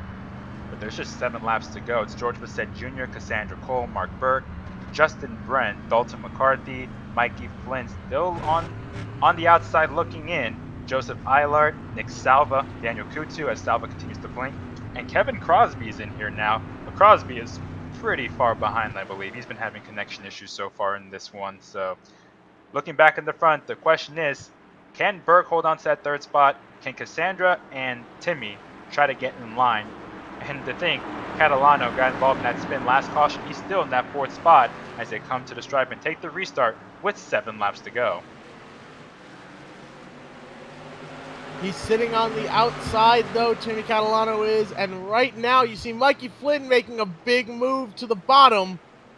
And a bump to the back bumper by that 24 car. He needs to get to the front. He's a quick car. He's an aggressive driver, and he's going to do everything he can, everything he needs to do to get up there to the front. We see him too wide in front. The 8 car gets up into the wall, just got tight on exit. Who's going to be able to get through here clean? They're 3 wide, and they're all going around. Caution is out. Minimal damage, it looks like, for a lot of cars, but Timmy Catalano got slammed there, and his engine blew up. Timmy Catalano, Mark Burke, and Mikey Flynn. Joseph Eilert spun in a separate accident off of turn 4, so we had about 5 or 6 cars get involved in incidents that lap. Daltin McCarthy also got in a little get-together off of 2, but he never spun out. But man, Catalano slammed the wall over and over again as he was spinning, and that might be it for that 54 car. Man, he's had some horrible luck today. You got to feel for him. Nothing really that he has caused himself either. And he had just gotten back to the top 4 after spinning out earlier, only to end up in the wall again.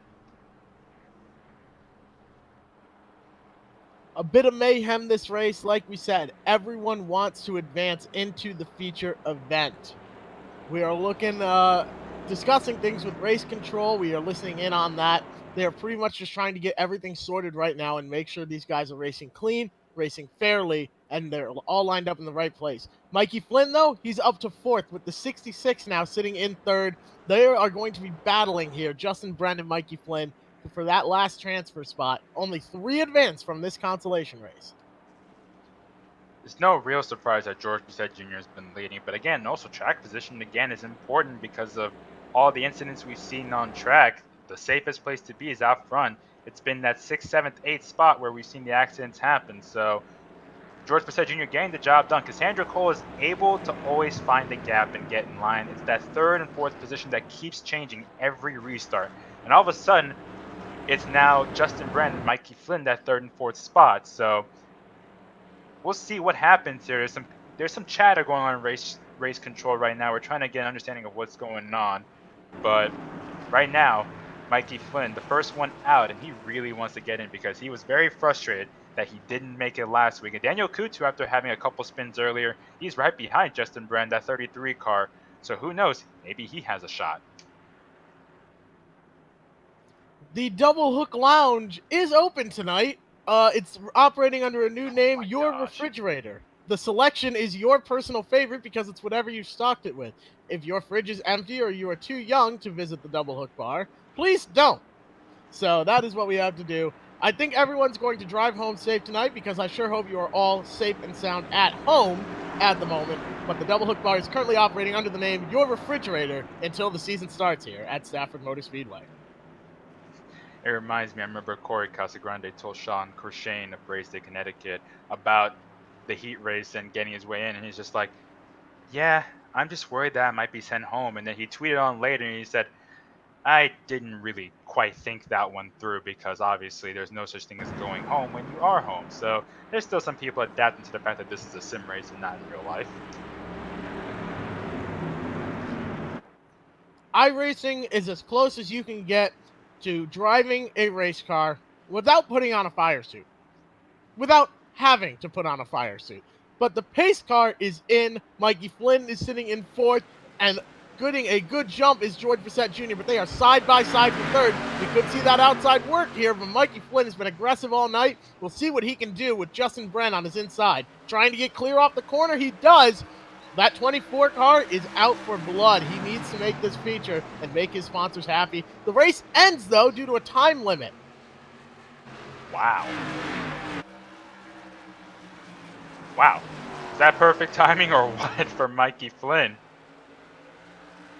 Gets up to the 3rd position. Absolutely. Yeah, but Nick Salva spun off of turn 2, so he's pretty much out of it now. So Salva, who's had some connection issues, ended up spinning around in turn 2. So the top 3 right now is George Bessette Jr., Cassandra Cole, and Mikey Flynn. Flynn doing a fantastic job getting past Justin Bren. He is now in the transfer position.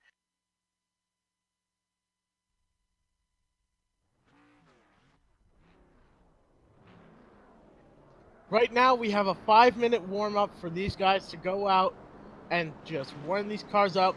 We're going to take a quick break, though, recuperate after that long Conti event, and we'll go through the lineup and everything else once we get back here. These guys have been waiting a long time. Let's take a quick break.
We saw some of the upcoming events for the Global Sim Racing channel right there. Hopefully you will tune into a lot of those, but before you can do that, you got to watch this race right here at Stafford Motor Speedway, home of the SK Modifieds. Again, thank you to all of our sponsors that help us out every week in and week out at the track and virtually. That would be Napa Auto Parts, Dunleavy Truck and Trailer Repair, Mid-State Site Development, Call Before You Dig, Lincoln Technical Institute, Spark Virtual Reality, and Maybury Material Handling. They are what help keep us running here. One thing I do want to point out, Spark Virtual Reality, that is as cool as it can be. I've never gotten to try iRacing on virtual reality. When I build a computer, that is one of my goals. But if you don't want to spend the, however much money it takes to build a computer and get a VR set all set up, go over there. They've got great prices. They will help you out. And when I'm back home in Massachusetts and Connecticut, I'm going to be sure to be there probably at least a couple times this summer, more than I should admit. So I'm excited for all that. They have a representative racing here in this race. Keep an eye open. But right now, in this warm-up, temperatures are flaring. And I think that could be a sign of things to come. What do you think, Bonza? Yeah, it's been crazy. We've seen some people get upset. But another thing that I think we have noticed now is that our race director, Dylan Kopeck, has set the tone. Because we have seen people get penalized to the end of the line. We've seen people with tough situations with their connections and blinking get disqualified. So these guys have to be careful. 80 laps is a lot of laps. There's no resets. So if you get involved in the crash, you're in trouble. And if you cause a crash, you're going to be sent to the end of the line. And when you're at the end of the line, this 26-car field, there's a lot that's going to happen in front of you. Let's take a look through the grid here. 80 laps around this track. The caution laps do count in this. They didn't in the heat and the consolation events, but they do count here. Starting on your pole is Cory DiMatteo. On his outside, Peter Bennett. In third place, Jacob Perry. Fourth, Travis Hydar. Fifth, last week's winner, Teddy Hodgdon. Starting sixth is Troy Talman. Andrew Molleur in seventh. Eighth, Mike Christopher Jr. Ninth is Matt Vassar, the Slim Reaper. And in 10th, Jonathan Puglia. Starting in 11th is Bryan Narducci. Cory Casagrande makes it this week, starts in 12th. Tony Membrino starts in the 13th position. Ryan Pern in 14th. John Fortin in 15th. Paul Bizell in 16th. Matt Swanson in that blue 3 car is in 17th. Doug Meserve will start in 18th spot. Kyle Johnson 19th. And Sal Hardy rounds out the top 20. Starting in 21st, these are the guys that raced their way in from the consies. Tyler Leary is 21st. George Bessette Jr. 22nd. Kyle Ellwood, 23rd. Cassandra Cole, 24th. 25th, Peter Thickett. Rounding out the field, looking to work his way to the front, is Mikey Flynn. That is a tall order to make passes here at Stafford Motor Speedway. If you're not in the top 10 right now, your one goal is to just make passes. That's more important almost than surviving and making it to the end. Obviously, you have to make it to the end here, but you have to get to the front to have a chance at doing it and avoid the wrecks. It's not the fastest car that wins this race. We're going to hear this a lot tonight. It's not the fastest car that wins the race. It's the first one to complete 80 laps here at Stafford Motor Speedway. That'll make a whole lot more sense later when these guys are wrecking. You have to make it to the end. But it can be done. We saw Glen Reen start back in 21st last week. Hit a lot of things, not of his own doing, but he got caught in multiple scrums. And where did he finish? Second spot. So for Mikey Flynn, it can be done. It won't be easy, but it can be done. But hey, we're coming to the green flag right now. Cory DiMatteo on the front row with Peter Bennett. They go when the green flag comes out. It is out, and we are underway at the virtual Stafford Motor Speedway and the 3-race series on iRacing. They are too wide, 13 rows deep, coming to turn 1. Right now, they're side by side down the backstretch for the lead. Teddy Hodgdon trying to make it work back there. Cory DiMatteo, all 4 tires on the apron. The 50 gets tagged. He's holding on to it, and he saves it. They're going to be 3 wide going into turn 1 for second. 3 wide on the bottom is back. How in the world did they make it through? That was incredible. They come out of it in one piece. Meanwhile, DiMatteo pulls out way ahead by almost a second over Peter Bennett. I cannot believe they all hung on to that. What a battle as they come up before. One car cut the wall off the corner. Can't tell who that was. That might have been Troy Talman, the 2, and it was. They start to single out in the front, though. In second spot is Peter Bennett. Running in third is Jacob Perry as they continue to race on to turn 3. Matt Vassar is feeling the heat of a Hummel hot dog being cooked. He has got Bryan Narducci right behind him. Vassar slides up in front of Tallman, slides back down in front of Narducci. Trouble, now. turn There's one. a caution Ryan out Fern has on track. spun. Multiple cars have spun out in turn one. Ryan Fern was one. Then it looked like 3 or 4 more cars might have been collected in that one. It started mid-pack. Ryan Fern was the first one that went around, and that'll bring out the yellow for the first time tonight on lap 4. We got a couple cars that have already blown engines. Doug Meservey is smoking. Cory Casagrande is smoking. That's a big deal with no resets. That might cost him the race. Taking a look at Ryan Fern, just got a tap to the back bumper from the 34. Nothing you can do. Once these cars lose their positioning and they start spinning around, that's it. You're along for the ride. So Ryan Fern, you see his in-car camera, nothing he did wrong. He just holds the wheel all the way to the right, lock it down, point it back straight, and get rolling again. Yeah, they stacked up behind him, though, and that's why guys like Doug Meservey and Cory Casagrande got involved in that crash and have smoking cars. You can see them on the bottom of your screen making that hard left turn to the pits. John Fortin was the one that got into Ryan Fern. He has been assessed an end-of-the-line penalty. He will start in the back for this one. Again, caution laps do count, hence why we're on lap 6. But wow, what action we saw coming off of turn 2 and turn 4 in the first couple laps there, Jeff. Absolutely unbelievable racing there. They were 3 wide entering turn 1, and they made it work. You don't hear that often here at Stafford Motor Speedway. When those cars get 3 wide, trouble usually follows. But that's not even what caused this caution. It was a race further in the back, and that just goes to show what they're doing is trying to get to the front. They cannot leave an inch that is left unclaimed. They have to do everything they can to try and make passes. Interesting. Troy Talman stayed out, and Talman caught the wall off a turn 4 during that run. I guess he's not worried about damage because he didn't pit last time by, so we'll see how his car handles afterwards. That's him in that blue 2 car with that shiny lighter shade of blue, number 2.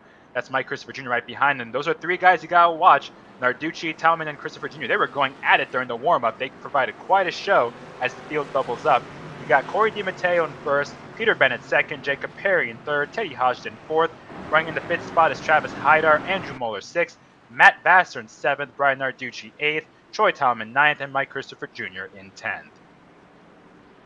The biggest movers so far have gained 7 positions each. That's Mikey Flynn currently sitting in 19th and Tyler Leary currently sitting 14th. But on this restart, we're going to crank it up to 11 here and let the cars do the talking. They're going to be 3 wide entering turn 1 if Hodgdon doesn't back off.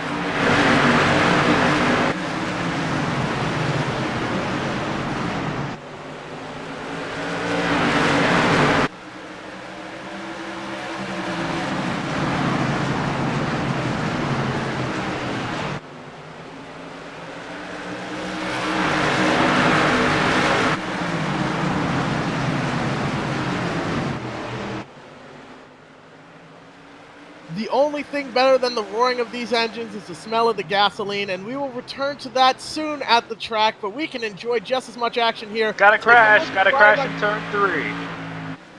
Huge crash in turn 3. One car slammed side down, and that's not a good sign as always. He resets his pit road. Doesn't mean that he fixed this car, but he had to reset the car so that he can tow it in the pit road. But a big crash for Tyler Leary. He slammed the wall virtually head on and flipped over. That car was on its side for a while, but ended up on his roof. Meanwhile, during that section where we cranked the audio up, Paul Buzel almost spun off turn 2, but he kept it going. But the cautions for Tyler Leary. Don't know what happened. Look at the replay now. Looks like he might have had a little bit of contact with Kyle Johnson. And again, when you hit the wall with these open wheel modifieds, you can go over, and that's exactly what happened to Leary. He's now on pit road getting his car repaired. We don't know how bad the repairs might be, how long it might take, but tough luck for Leary, who got in through the consolation race. He had raced his way up, like we mentioned beforehand. He was one of the biggest movers. He had gained 7 spots by the time of that restart, but unfortunately, all that ground is now lost. He's being scored at least 1 lap down, probably a couple more. Marcello Rufrano has just rejoined here. but he is going to be watching from the Double Hook Lounge, also now renamed to Your Refrigerator. Be sure to kick back and enjoy here. These next couple laps here, 80 of them in total. It's going to be some amazing racing. We've seen some great racing so far as you're looking on board of Kyle Ellwood. Started in 23rd. He's made his way up to 15th. 8 spots. It's a good amount of time in about 5 or 6 green flag laps. So looking at the back of the pack, one of the guys we were trying to keep an eye on was Mikey Flynn. He started back in 26th. He's made his way up to 17th. Another one of the bigger movers so far in this one. That's going to happen when you have these accidents mid-pack. Can you get through it and gain a bunch of positions? Caution laps do count, so when you get past the red cars, you don't have to give way to them. You can just keep on going in the position you came out following the wreck. There's Mikey Flynn, the 24, right behind Ryan Fern, the 12, who was involved in the first caution of the race. So far, 14 laps in, 2 cautions. DiMatteo still leading as they double up right now. Peter Bennett in second, Jacob Perry third, Teddy Hodgdon fourth, Andrew Molleur rounds out the top 5. Keep in mind, Race Control has implemented a ruling here. If you hit 17 incident points, which are calculated in iRacing, you get 4 of them for hitting someone else and 1 for going off track, 2 for hitting the wall. You will be automatically DQ'd. Green flag is back out, and a great jump by DiMatteo. Yeah, be careful with DiMatteo. He has blinked a couple times, but so far so good. It's not an issue, I guess, when you're leading in front of the whole pack. The battle is for second spot, though, as inside of Peter Bennett is Jacob Perry in that military specialized paint scheme. He's going to try and clear that orange 50 car coming off of turn 4, and he does so. Jacob Perry up to second. Bennett still holding on that outside line, but the caution comes out. We have a car in the wall off of turn 4. I think another one might have flipped. That's George Bessette Jr. in turns 3 and 4. I couldn't tell if he got on the side, but George Bessette Jr. has crashed. Tyler Leary might have gotten a piece of it as well, but the caution does come out again for the 3rd time. It was a similar instant to earlier. Coming down the back stretch here, we see just both going into the turn. The 09 gives him just the tiniest of bumps to the left rear. And he goes around, locks down the brakes, and that is it. Taking a look on board. That was Cassandra Cole that got into George Bessette Jr. is looking on board Paul Buzzell. Yeah, Bessette was nowhere near going over. I thought it looked like he was going over. Buzzell made a decent amount of contact with Bessette there. You wonder how much damage that might give his car. It could be survival of the fittest, just flat out survival. Can you get through and have the cleanest car possible right now? And that's why you have to stay up in that top 5, top 10. Most of these incidents have happened mid-pack and back. That is exactly right. And like we mentioned earlier before we went back green, if these drivers hit 17 incident points, which are calculated in iRacing, they are automatically being removed from the session, disqualified, no longer being scored, taking it behind the wall. Here's how incident points work. If you make light contact with somebody, you just rub Nerf parts with them or you tap the back bumper, that is a 0 incident point occurrence, also called a 0x is what it's called. You will get a 4x incident if you hit them hard. iRacing will determine what hard is, but if you hit them and cause like a considerable amount of either damage or basically make them save the car, that's a 4x. And you can only get 17 of those before you're automatically kicked. You get 1x for going through the grass, so if you go off track, maybe you dodge a wreck, you go through Reen Acres, that's 1x. 2x for hitting the wall. That's just calculated within iRacing, as mentioned earlier, but you have to be careful and manage those as a driver. Too many, and you're out. Now, you just saw Tyler Leary go past the pace car, I believe. Tyler Leary got the free pass. He was a couple laps down. Looks like he'll gain 1 back. There are free passes for this race. Cory DiMatteo is the leader. Cory DiMatteo, SK Light track champion at Stafford back in 2017, where he won 4 races. In 17 starts, he had 14 top 10s. After that, he moved his way to the SK Modifieds, looking for his first SK Modified win. He came so close. 1 race last season. He was battling with Keith Rocco as well as Glen Reen. It was DiMatteo and Rocco side by side off of 2 with a few laps to go for the lead and the win. And Glen Reen took it 3 wide below, pushed up into DiMatteo and spun DiMatteo out and flattened his tire. And that put an end to both DiMatteo and Reen's race. So Cory DiMatteo is close to getting that first SK Modified win in the real Stafford Motor Speedway. Right now, he's leading in the virtual Stafford Motor Speedway. Glen Reen has been having computer issues. He messaged me earlier today and let me know I'm going to try my best to make the race, but unfortunately, computer issues are keeping him from running. But he would absolutely love to do it, I'm sure. Mikey Flynn, we're giving updates on him. He started at the back, and he's moving up faster than anyone else. He's all the way up to 15th now in just 21 laps. He's moving quickly through this field and could be a contender at the end. Well, here they come now to the green flag. It is in the air. DiMatteo does get the jump. He'll clear Jacob Perry off the turn 4. The battle's looking for the second spot with him and Peter Bennett. They're side by side for 4th as well. You got Bryan Narducci looking inside of Hodgdon. Those were the two that were the class of the field last week. They're trying to make their way up after starting a little bit further back than where they were last week. But right now, the battle for second is still on between Peter Bennett and Jacob Perry off of turn 4. Too wide, too deep. They are battling with everything they've got. Teddy Hodgdon on the outside of Narducci. We talked earlier in the pre-race about maybe some bad blood between the two off of it. Narducci joked with Brittany Noodle over on her article that was mentioned earlier in the race, and they go around behind. We are trying to keep everyone straight. Yeah, a couple cars, or one car spun off of turn 4. That was Travis Hydar in the 58 car. He spun it off of 4, right behind that battle for the 4th, 5th, 6th spot. So we'll see what happened to Travis, but tough break for him because he was starting out in the front at the beginning of this race and kind of got stuck in the middle of the pack. Looking at the replay right now, it looks like a slight stack up. It looked like Travis had to check up for Molleur. Mike Christopher Jr. got into the back of Travis as a result, and that'll bring out the yellow for the 4th time. We're on board with Travis Hydar right now. That's Molleur in the 35 right in front of him. Molleur does check up a little bit. Travis checks up as well, but he got hit from behind. And as a result, Mike Christopher Jr. has been given a penalty. He will go to the end of the longest line. Mike Christopher Jr. not happy at all with that decision, telling Race Control he was a pinball. What did I do wrong? Race Control responded back. You made contact with them. They are making sure that everyone drives clean and drives fair here. So that is what Dylan Kopech, driver of the M6 Tour Modified, you might have seen him at Stafford 2 or 3 times last year. He drives the M6 out of Palmer, Massachusetts. He is behind the reins here, making sure everyone is playing clean. Cory DiMatteo continues to lead. Tyler Leary gets another wave around. So when he was once 2 laps down, he is now back on the lead lap. Mikey Flynn is 2 laps down. I'm starting to wonder what happened to him. He's right now in the last position, 26. It says he's 2 laps down. Don't know if we can get to that situation, see what happened. But Tyler Leary is going to be back on the lead lap. Right now we are on lap 26 of 80 here in this 3-race series with the SK Modifieds at the virtual Stafford Motor Speedway.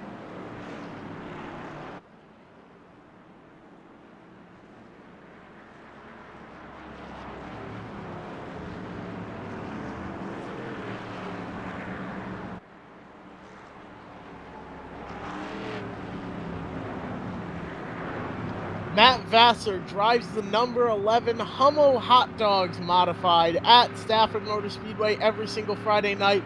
That man is 6'5". We call him the Slim Reaper. He's got surgical precision as he carves his way through the field. Tonight, he took the grid in 9th. He's currently sitting in 7th. He races out of the same workshop as the Rent-A-Race Car guys. A shout out to them for sure. They do a great job. If you want to get behind the wheel of a race car, go find Rent-A-Race Car on Facebook. I'll tell you what, you can go and drive in a race at Stafford. You do the practices, you do the qualifying, the heat races, and then you race in the feature in a Rent-A-Race Car prepared street stock. It's a fantastic program, and if you're like me and have always wanted to get behind the wheel of a race car, now you can do it. It's pretty cheap, it's pretty affordable. Make sure to go give Rent-A-Race Car some love over on Facebook. But going back to the front of the field, they are 2 wide, 13 deep here, getting ready to take the green flag. Cory DiMatteo dives it down to the bottom and hits the gas. The 21 follows right along. Hodgdon is going to be to the inside of Narducci. They're 2 wide, 2 deep right there, battling everyone for second. The heat of the battle has been between Jacob Perry and Peter Bren. They continue to race side by side. They've been doing that for the last several laps.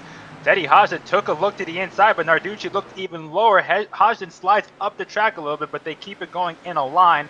The battle continues for second spot between Jacob Perry and Peter Bennett. Doug Meservey is in the grass off of turn 4, it looked like, but he kept the car straight. The battle for second continues. Peter Bennett is just not giving away that position, but it looks like eventually Perry will have the advantage and take that second spot as Hodgdon tries to pile in behind the 21 car, battling for third. Jacob Perry gets around Peter Bennett in the 50. Teddy Hodgdon tries to follow. Narducci on his back bumper. They're 3 wide, battling for third. Hodgdon all the way up at the top. Narducci at the bottom. They make contact. They all hold on to it. They're still racing side by side. Matt Vassar comes in out of nowhere. He's worked his way up to 5th. He's to the inside of Hodgdon trying to make something happen. Wow, that was really close. Vassar A gets nice tagged job by by those Coutu guys. and goes around. Yeah, he collected a couple big others wreck. with him off of turn 2. Multi-car pileup, trying to see who else was involved in that. Vassar was the first around. Cory Casagrande was involved. I think Missouri got a piece. John Fortin was in it as well. Just a mayhem there because you got the guy running in the 5th, 6th spot. Let's take a that's look spun out at in this front of the entire replay. field. Let's take a look at this replay focusing on Matt Vassar. Driving hard to the inside of Teddy Hodgdon, though, working his way up through the field at this point. Riding on board, just gets a tap from Troy Talman from behind. Gets sent around, wheel to the right, try to save it. He's along for the ride, and now just mayhem behind as everyone tries to avoid it. Took a little bit of a shot to the back bumper there, but the Slim Reaper involved in the wreck thanks to a tap from the back bumper by the 2-car. Yeah, it looks like Andrew Molleur got a piece of it as well. Sal Cardi in the red 41. Looks like Kyle Ellwood got a piece. And they just kept stacking up behind them. Oh, Mike Christopher Jr. got a good piece of that too in that black car. John Fortin, there's Cory Casagrande. So a good 6-7 cars, but Mike Jr., one of the contenders. You wonder how much damage he might have had from that, as Kyle Ellwood, you see, just barely gets by. Might have nicked Matt Vassar a little bit. But nonetheless, it's our 5th caution, I believe, of the race so far, and we're on lap 34. Troy Talman has been given an EOL penalty as a result of that wreck from race control. George Bessette Jr. hit the incident limit. We are trying to clear it. It appears it was a mistake, but right now he's getting towed back to pit road and trying to get back out on track. And Mike Christopher Jr. is in 24th right now, 2 laps down. Paul Buzos had a couple close calls. He's now 3 laps down in 25th. I believe Mikey Flynn has the last spot in 26. He disconnected earlier. Don't know if he'll come back. He's 11 laps down. Looking in the front, though, DiMatteo continues to lead. He's just getting the jump every time on those restarts. Kind of like what we saw with Teddy last week, in that he would start in that middle lane, and then when the green comes out, he cuts to the bottom to give himself an advantage because it's the shorter distance. It's just that simple. And he gains a couple car lengths on Perry and leaves Perry and Bennett to battle for the 2nd spot. And it's happened every single restart. And you have Hodgdon and Narducci. They were racing hard that last time, taking it 3 wide. What are they going to do? You got Kyle Ellwood, who's not going to pit. He had a little bit of damage. He's right behind Narducci. And John DePulio's in there, too. He and Tony Membrino have been quiet there in the top 10. Let's see what they can do. Matt Swanson, he's slowly making his way up. He's running in the 9th position as they get ready for the green flag. Coming to the green flag, Cory DiMatteo dives it to the bottom and hits the gas. Peter Bennett to the inside of Jacob Perry. Bryan Narducci trying to follow. The inside line is the strongest one here. Narducci thinks about going 3 wide, thinks better of it. He's going to sit right behind Peter Bennett, get a run going into turn 3 here and try to clear Jacob Perry. Narducci with a hard drive in. Bennett slides up a bit and saves it. Narducci and Perry are side by side for 3rd. Yeah, Narducci got in front of Teddy Hodgdon on that restart into the bottom line. That was a good job by that 13 car. He's going to get past Jacob Perry and take the 3rd spot. The battle's going to be for 4th right now between Jacob Perry and Teddy Hodgdon, the defending winner. Got 1 car sideways in the back of the pack. I think he's saved. There's one in the infield grab. I can't tell who that is, but they're going to continue on because that car spun in the middle of the pack. Might have been Troy Talman that got sent to the bottom there, but sent all the way to the top with a tap from Narducci was that 21 car Jacob Perry. That clears him, and Hodgdon gives Jonathan Pulio a run to the inside here. Hodgdon and Narducci are now bumper to bumper. You got about the length of a popsicle stick between those 2 guys. Right now, they both want to win. We are looking in on Hodgdon. You can see he's going to dive the car in deep.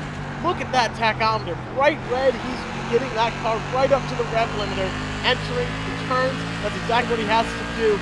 Entering turn 1, same thing. Dives it hard in, almost all 4 tires on, trying to make up ground here on Narducci. That was Troy Talman that had a spin field grass a couple laps ago. He kept it going, hence why there's no yellow. Peter Bennett is not losing ground to Cory DiMatteo. There's still nose to tail at the front of the field.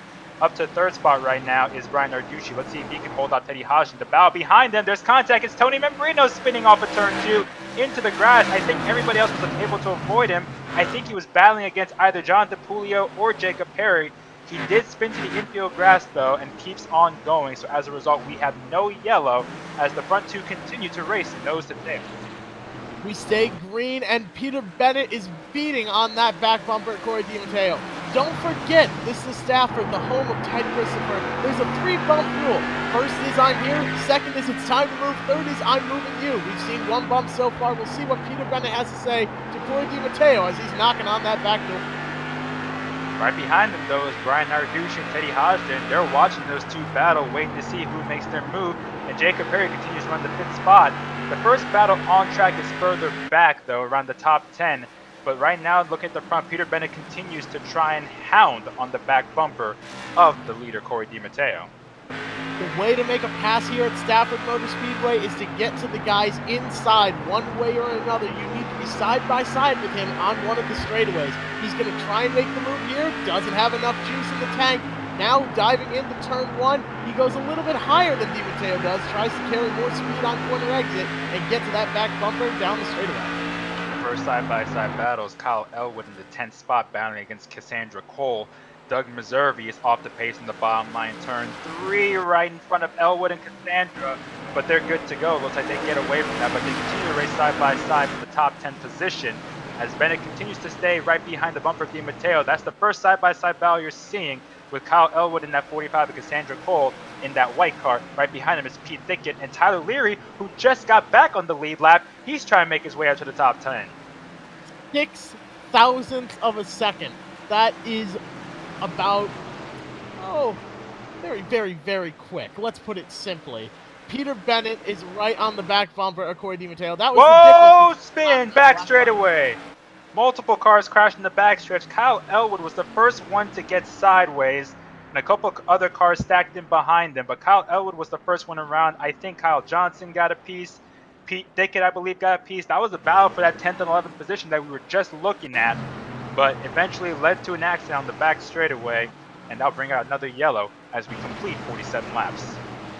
That 45 car, Kyle Ellwood, he has engine damage. If we can get a view from inside his cockpit, you'll see just gets a tap to the back bumper there and then goes around. You see his in-car camera, feels a tap, tries to save it, overcorrects, and goes around, involves the 99. Everyone just gets piled up trying to avoid. Yeah, tough break. That was a good battle going on. Looked like, as you mentioned, just a bump from behind. That's what caused that mayhem. So we continue out here with lap 50 on the board right now. There's only 31 laps to go in this one. It's going by quick. Peter Bennett still not able to find his way past Cory DiMatteo. They're able to stay bumper to bumper as George Bessette comes around and takes the wave around. It's DiMatteo in first, Peter Bennett second, Bryan Narducci in third, Teddy Hodgdon in fourth. Those two were able to stay with Bennett and the leader DiMatteo. So we're seeing more players this week racing for the lead compared to last week. When we look at a guy like Matt Swanson, we haven't really heard much from Matt Swanson in that 3 car. He's right now behind Jonathan Puglio, running in the 7th position. He was running top 3 for most of that race. As you're on board looking at the right front spring there of Matt Swanson, the modified tour driver, kind of stuck in that 6th, 7th, 8th position. Jonathan Puglio right in front of him. Travis Hydar, who spun earlier in the race, is right behind Swanson, running in the 8th position. Salicardi, he's had a couple issues so far, running in the 9th spot. Doug Meservey is a lap down. He's behind Cassandra Cole, so I wonder if he's going to get a wave around at some point. But right now, looking up at the front, Cory DiMatteo trying to get a win his first time in the series. It's only the 2nd race, but the first attempt nonetheless. 29 laps remain in this event. They are only doing 80 tonight, but Cory DiMatteo, you see him going back and forth, keeping those tires warm. He's got a lot of laps on them. These are the tires they started the race on. Tire fall-off isn't too bad here time-wise for Stafford Motor Speedway, but the car handles a lot differently. You can dive the car in and get a better run off if you are on newer tires, versus you can roll the center a lot better on tires that are already worn in. So we'll see what happens here. Not many people out there have really a tire advantage per se, but Matt Vassar sitting back there in 13th, he's looking to work his way back up through the field. And you have a lot of guys out here that can still win this race. Starting in 12th, is Matt Vassar, as they are all shuffled up here, getting ready to go 2 wide, 13 deep here for this modified race. Looking at the rundown, you have Cory DiMatteo that will lead him off at the restart, Peter Bennett 2nd, Bryan Narducci 3rd, Teddy Hodgdon 4th, Jacob Perry 5th, Jonathan Puglio 6th, Matt Swanson 7th, Travis Hydar 8th, Marcello Rufrano 9th, and Cassandra Cole rounds out the top 10. As the green flag comes out, we're back underway, and again, DiMatteo gets the jump and is all by his lonesome as they enter turn 1. If he was worried about Peter Bennett on his back bumper, how about Got Bryan more trouble in Narducci? mid-pack. A couple cars spinning around. Looks like it might not cause a yellow, but there was contact mid-pack. Everyone keeps going, it looks like, though, and we remain under green. Ryan Byrne is sideways off of 2. He gets the car straightened out and keeps going, so tough luck for him.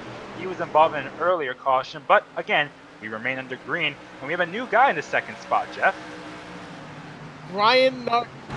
He is a lead foot driver. If you're in his way, best of luck to you. Got a little bit loose off the corner there. He's driving that car with everything he's got. Bennett gets turned! Bennett gets turned from the 3rd position. That will bring out the yellow. He got bumped from behind.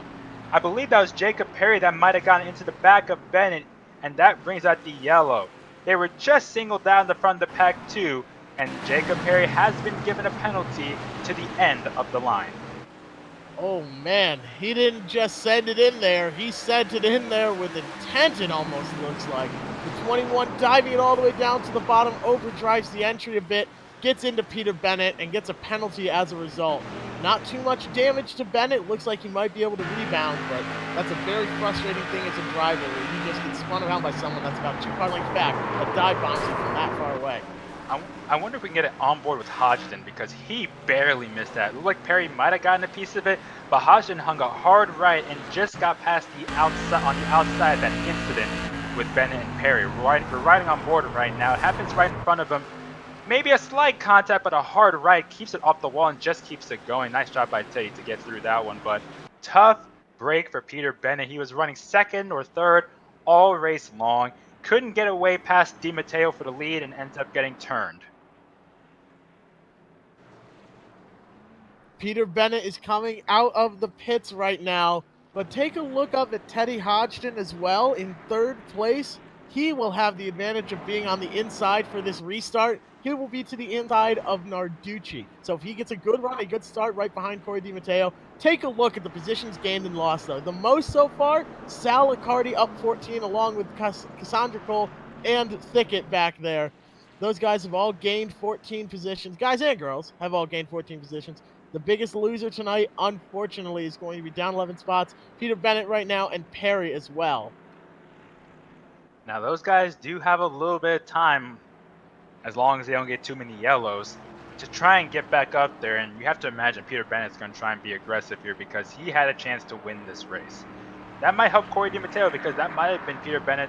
Peter Bennett might have been DiMatteo's biggest competition, and now he's out of the picture for now. At the same time, though, you got Bryan Narducci making his way slowly, methodically, from 5th, eventually to 4th, to 3rd, to 2nd. He hasn't been too aggressive yet, but right now there's only 20 laps to go and they cross back to the line. So we'll see what Narducci will do. Can he get in line? We've seen DiMatteo get jumps every restart. Can Narducci get in line? Because can't imagine Hodgdon's going to let that 13 car in. Take a look at your broadcast and look at the front end of these cars, how they flex, the springs moving up and down, and they're just cruising around at about 50 miles an hour right now. They're going at least double that speed under green flag conditions. Imagine how hard it is to drive these cars bouncing around inside in real life, but on the virtual world, you don't even get that feeling. You don't know which way the car is going to dart when it does. You have to just go off of what you're seeing and hold on for the ride. Sim racing is its own set of challenges here, and there's a lot of difficult parts of this track here at Stafford Motor Speedway. Pace car ducks off the track with DiMatteo in front, Narducci on his outside. And a good restart for DiMatteo again. He gets the jump, and Hodgdon follows suit. He's going to be inside of Bryan for that 2nd spot as they head to turn 1. Jonathan Julio moves up to 4th spot. He's been making his way through. The SK Light Young Star trying to make his way up to the 3rd spot. But right now, that's clogged up as Narducci looks inside of Hodgdon. They make contact. Oh, DiMatteo gets turned! And a huge pileup. The leader of the race gets turned, and everybody piles in. Holy cow. That was something. That was caused down the backstretch. If we can get a replay of that, Teddy Hodgdon. We see a replay coming up now. Keep an eye on Hodgdon. He clears Narducci. Narducci is going to dive to the bottom. Hodgdon knows this, so he stays low. Oh, Narducci makes a look to the inside. Hodgdon's watching his rear view mirror and just touches the back bumper of DiMatteo. Everyone piles in from there. This track is only so wide. Yeah, it looks like Ryan Fern got a piece, John Fortin, Tyler Leary. It looked like, as you mentioned, Hodgdon drove in deep to try and stay ahead of Narducci, but DiMatteo got hit as a result. That's the onboard of Ryan Fern's bumper gate there, but my goodness, what a turn this has taken. You got Hodgdon involved, and you got DiMatteo. The top two cars also getting a piece of that was Cory Casagrande. My goodness. Now you have Narducci in front. Travis Haidar is in second. Cassandra Cole's in third. Where did they come from? They're running 7th, 8th, 9th position. Now all of a sudden they are at the front. Cassandra Cole started this race 24th, raced her way in through the Conti, and now all the way up to third. That wreck there, though, that was just all mind games gone wrong. Narducci was just trying to show Hodgdon and get him bent out of shape and keep in Hodgdon's mind, make that move down to the bottom. He'd already started lifting before Hodgdon even touched DiMatteo, and Hodgdon was so focused on blocking that move that he just touched the back bumper of the 40 and sent him around. Complete racing deal, but man, it's unfortunate here for the leaders to get wrapped up in. Back up near the front, though, Cassandra Cole in that 09, involved in an earlier incident, up to third place right now, and track position is king here. It is so important to be up near the front. You can really make some things happen from third place. Can we pull up the graphic of the positions gained or lost? Because I think Cassandra Cole is the winner of that category right now. Yeah, plus 21. There you go. That's what happens when you avoid the chaos. Cassandra up 21 positions. Even Narducci, starting back in the 11th spot, he's up 10 positions to take the lead. Notice that in 4th spot, Troy Talman. I had a chance to talk with Troy, and he said that he competed tonight, and it was a very interesting reason as to why. He wanted to show something about mental health awareness. He says that he's been struggling with mental health in his young racing career, and he feels that a lot of young drivers also struggle with that. We've seen stories in the Cup Series with guys like Bubba Wallace. I think Stephen Light one time had an issue with mental health. So he wanted to just show that the awareness of mental health is even in racing, and that there's a chance that young drivers might be struggling with that. Right now, he's in the 4th spot. He's in this now. He's been stuck mid-pack all race, but with all the chaos that's happening in the front, now he's in the outside of row 2. He has a chance, possibly. The question now, though, who can get past Narducci? That is a tall order. He did very well last season, and he gets a good jump at the start here. Haidar will fall in line behind, and Cassandra Cole in third. Bit of a struggle there on the start. Talman on the outside, trying to stay clear of him and hold off 4th place. They are side by side for 4th. Oh, Teddy Hodgdon just got in the wall up in turn 2 to back the pack. Somebody got into him and ended up in the wall. Another car spun out, Cory Casagrande, but again, no caution. Tough luck for Teddy Hodgdon. It just all fell apart so quickly. But he continued green nonetheless. 69 laps down, 12 more to go here at Stafford. They're trying to end this race under green. Narducci would love nothing more than to just stay out front and have a chance to battle Travis Haidar. Narducci has been fast all night. He's gained 10 positions since the start, worked his way up through the field. Right now, he's got about 2/10 over the Travis Haidar. Take a look at Bennett, though, fighting for 3rd place, dives it down to the bottom, fighting for 4th place, dives it down to the bottom of Cassandra Cole. Almost 3 wide, and Troy Talman thinks better of it. He'll try and make a move as soon as he is clear. Wow, Peter Bennett's moving. Just like that, he's up to the 3rd spot after just getting spun out. Now, Teddy Hodgdon just pulled back on track. He's in front of Bryan Narducci, and you wonder if Teddy's going to be easy. He's laps down. Will he give Bryan Narducci a hard time? But right now, Narducci's being reeled in by Travis Haidar. Haidar is still there in that 2nd spot, a couple car lengths behind that 13 car. But Peter Bennett is also starting to close in a bit as he right on board that 58 car of Travis Haidar. Bennett in 3rd, Talman in 4th, Perry back to 5th after he got sent to the back of the field for getting into Bennett. Bryan Narducci that last lap in 18.775 to Travis Haidar's 18.748. He's about half a tenth or so quicker. Haidar is. That's not quite enough here to reel in Narducci. At this rate, he won't catch his back bumper if he keeps making up that much ground every race. But keep in mind, at Stafford, the big move happens in turn 3 of the last lap every race. Every time you see a last lap pass for the lead, it's coming at turn 3, you dive it in deep, and you use your Nerf bar to push them up out of the way. Narducci is not afraid to make that move. Travis Heidar's made that move plenty of time in the street stocks. You really almost don't want to be the guy in first if the guy in second is within a car length of you going into turn 3 of the last lap. There's only 5 laps to go and they come back to the line. Heidar's right there. He is right on the back bumper of Bryan Narducci. Teddy Hodgdon in front of these two looks like will not be an issue. He's keeping the gap. He's pulling away actually from his top 2. But right now it's all on Haidar, the street stock favorite for the championship this season versus Bryan Narducci, the SK modified rookie. What will these two do here as they come to the line to take 4 to go? Will Haidar use the bumper or will he try to dive inside Narducci? We haven't seen the outside line work yet, and Haidar really hasn't changed his line. He goes a little bit higher into turn 1, had to check up a little bit, but right now they remain nose to tail with 3.5 laps to go. We saw bump number 1 right there. Are we going to see number 2 and 3 coming up soon? Just coming to 3 laps to go now. A caution is out. Yeah, caution happened in the back of the pack. It might have had to do with Cory Casagrande. I see him, John DePulio, and the rest of the pack in the back try to keep going. Looked like they straightened it out and kept going, but man, that is a tough break for Travis Haidar. He had a chance possibly to try and get under Bryan Narducci, and I don't believe we have green-white checkers. That is correct. There was an issue with iRacing, with the heat races and consolation events all working together in the same session. Green-white checkers, unfortunately, are not possible. We tried everything. It ultimately didn't work. We weren't able to have green-white checkers as much as we would love to. So we have a caution there with just a couple laps to go. We did everything we could to incorporate them, but unfortunately, it just wasn't in the cards tonight, much to the pleasure of Bryan Narducci. No doubt about it, because he was being pressured from Haidar there, and who knows what could have happened.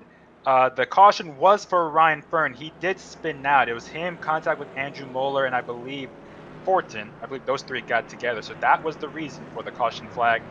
And they come to the line here. They're going to take the white and the yellow flag together. So there's 1 more lap to go, and what could have been, but you got to give a lot of credit to Travis Haidar. He had a great run going in the beginning. He started up in the front 2 rows. He showed a lot of speed, got caught in the spin off of turn 2, fell back because of it, but in the end he was able to work his way back up, and you knew Bryan Narducci was one of the favorites. He started a little bit further back than you may expect in the 11th spot, but slowly, methodically, he was able to work his way through, and after what happened with Cory DiMatteo and the rest of the field, a couple laps ago, a couple cautions ago, this is all Bryan Narducci. Bryan Narducci drove his way up through the field, had many side-by-side battles with Teddy Hodgdon throughout the race. Hodgdon caught the short end of the stick. Narducci is going to win this race, though. Accelerates down the backstretch coming off of turn 2. Very good race all around. 80 laps complete here at Stafford Motor Speedway. Bryan Narducci is your winner. We'll give you the leaderboard and the final results in a moment, but first we'll take a break. And when we come back, we'll give you our final thoughts and the full field rundown here at the virtual Stafford Motor Speedway.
Welcome back to Stafford Motor Speedway. It was a fantastic race here tonight.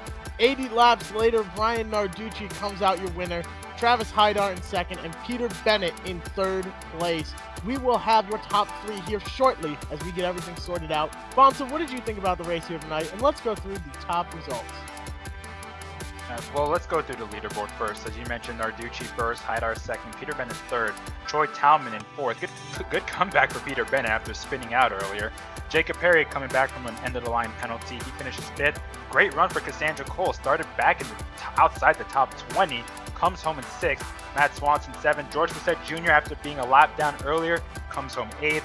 Salicardi ninth. Andrew Molleur rounds out the top 10. In 11th was Kyle Ellwood, Kyle Johnson in 12th, Teddy Hodgdon 13th, Tyler Leary in 14th, Cory Casagrande 15th, Doug Meservey in 16th, Josh Morton 17th, Ryan Fernan 18th, John Pulio 19th, and Tony Membrino in 20th. Looking at the rest of the field, the final six in this leaderboard to finish this race, and these guys ran into some tough luck from the start. Pete Thickett, 21st, 8 laps down. Cory DiMatteo led most of the race.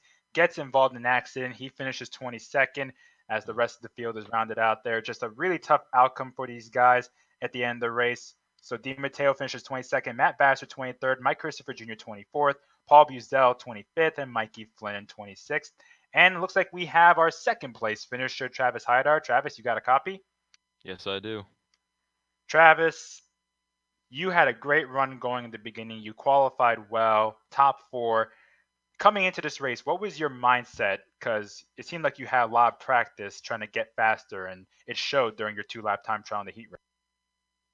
Well, I ran that practice race that was up last night, and I noticed that there was an incident limit. So I kind of figured that there was going to be one in this race. So my main focus was to just stay out of accidents and get myself in a really good position at the end.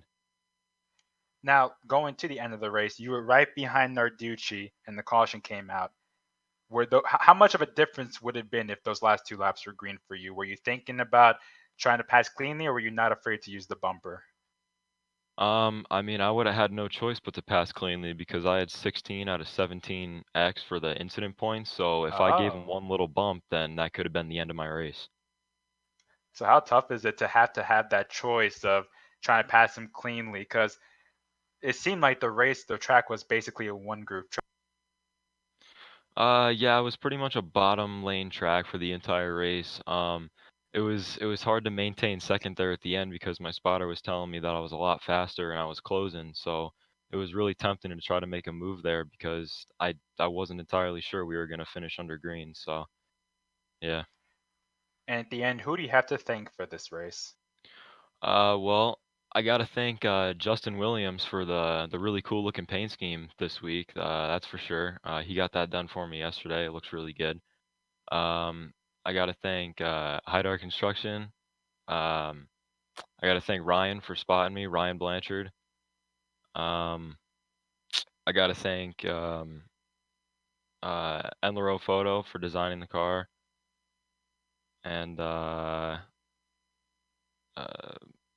I got to thank Teddy Hodgdon for helping me find a good line to run and getting some practice in earlier this week. All right. That was a great run, a good comeback after an earlier incident. Travis Hydar finishes second. Congrats on the good run, Travis. In third place finisher, our third place finisher tonight, Peter Bennett. Peter, you were running up front pretty much the entire race. Tell us what was going through your mind after you got spun around there and you had to work your way back up to the. Boy, I just had, kind of had to reset a little bit. I always enjoy coming from the back, and I'm usually pretty good at it. Usually get pretty good luck. So, I just took it one lap at a time, tried to keep my nose clean, and it was actually kind of fortunate because I was running in the, second place or so. I would have been in second place had I not been spun there, and I guess the top 4 got cleaned out. So maybe it was fortunate, but I was able to go from about 13th to 5th. After that, and from there, was just able to run in the top 5, and finished 3rd place. And it was a fantastic 3rd place run there. Congratulations on it. Who do you have to thank for getting you there? Oh, I got to thank Shoreline Coatings, Portofino's restaurant, all my real life sponsors, my crew, everybody that helps me with my real life car. And then obviously Stafford Motor Speedway for putting on this event. It's a blast to run these races on iRacing. I've been doing iRacing for a long time. So it's new to a lot of people, but it's not new to me. I was really hoping to make a splash here at Stafford and come home with the win, but I'll definitely take a podium finish. Hey, definitely not a bad night when you finished third. You started second. You ran right around there most of the race. A small incident earlier, but congratulations on a good third-place finish here tonight, Pete. Thank you. See you guys next week.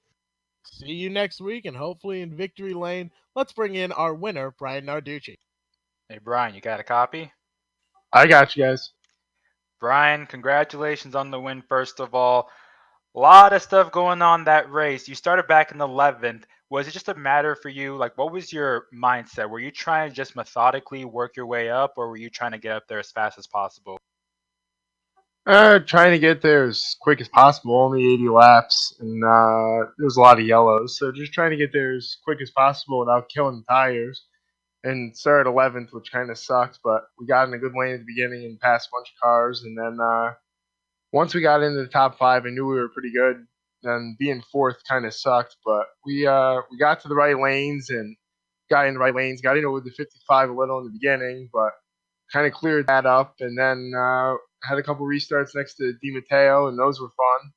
He killed me on most of them, but we were right with him after turn 1. And then looked like the 55 just drove in there and cleaned them out. So when that accident happened and DiMatteo got turned, what was your mindset then, knowing who was behind you after most of the front runners were out? At that point, I wasn't too worried. I knew the Haidar was fast, but I knew I had enough tires left to hold on. He closed in right before that yellow at the end, but I don't think he had enough to pass us. He was good, but I think we just had a little bit more tires.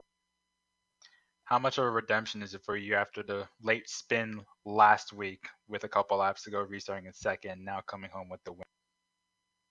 It's a lot better. I was mad last week that Reen ended up getting me, but in the 55, and I got into it last week too, so it was pretty nice to come out there and beat him.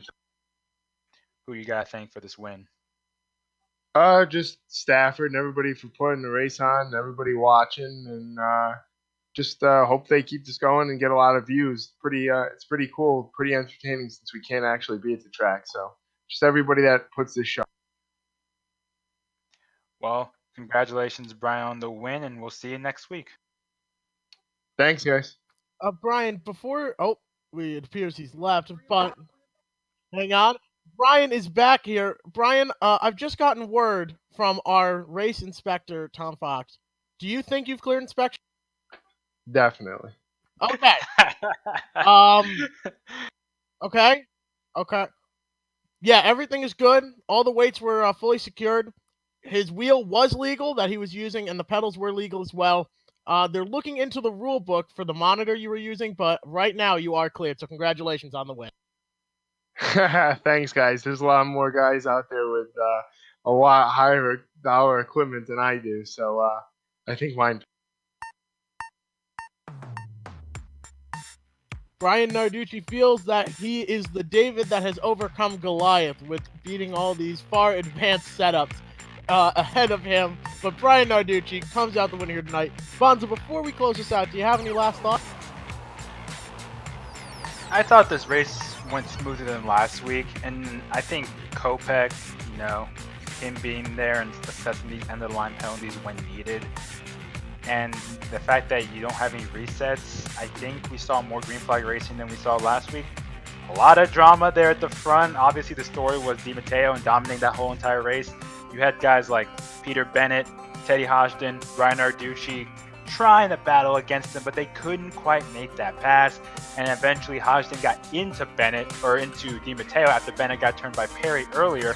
So all of a sudden, you had these top 4 runners just wiped out within a few cautions. And that left Bryan Narducci, and everyone had to think he was the favorite. But Travis Haidar, credit to him, he had a really fast car and did a really good job trying to keep up with Bryan Narducci. But that caution in the end, very interesting to hear about Travis and the fact that he had 16 incidents. One more incident point would have disqualified him. Now you understand why he had the race clean there and unfortunately didn't have enough time with the yellow coming out late. Big credit to Peter Bennett for the comeback after the spin, Jacob Perry after the penalty, Cassandra Cole gaining many spots to finish in the top 10. A lot of surprise in the top 10, a lot of drama. At the end though, one of the favorites comes out on top. Bryan Narducci, always someone to watch, and like you said, one of the favorites here tonight. Thank you again to all of our sponsors that we've gone through here tonight. They are what helps keep us going. Support the people that support short track racing. Thank you to Stafford Speedway and Ellwood for helping us put this all together. Thank you to the companies that provide the software and hardware for our broadcast listed on the screen coming up shortly. Additional thanks to June Lalonde, who provides our wonderful music, and you can see the screen later on for how to get a hold of more for great work. Thank you to the team today. It was me, Jeff McConey, Bon Satufa, Sean Ambrose was our director, and Dougie Beard helped us on the camera. Be sure to shoot them a follow over on Twitter to stay up to date with everything that goes on behind the scenes. If you'd like to find out more about the Global Sim Racing channel, including upcoming races, you can find it at globalsimracingchannel.com, or you can check out our social media on Twitter at GSR Channel, Facebook at /Global Sim Racing Channel, and Instagram at GSRC_Graham. If you'd like to support this channel, go check out the merchandise store at gsrc.storenvy.com, STREENVY.com. The link is in the description below. Don't forget to head on over to our YouTube page and hit the big red subscribe button, both here and for GSRC, as well so you don't miss a moment for Stafford Motor Speedway or on the Global Sim Racing channel. Next race is next Friday night. Be sure to be here as everyone continues to battle and try to take home the pride of winning here in the virtual iRacing series at Stafford Motor Speedway. Upcoming, we have the 49th Annual Spring Sizzler coming up towards the end of May. But on behalf of everyone here, be sure to tune in to these upcoming events that scroll across your screen. But thank you from everyone at GSRC and the Arute family. Good night, everybody.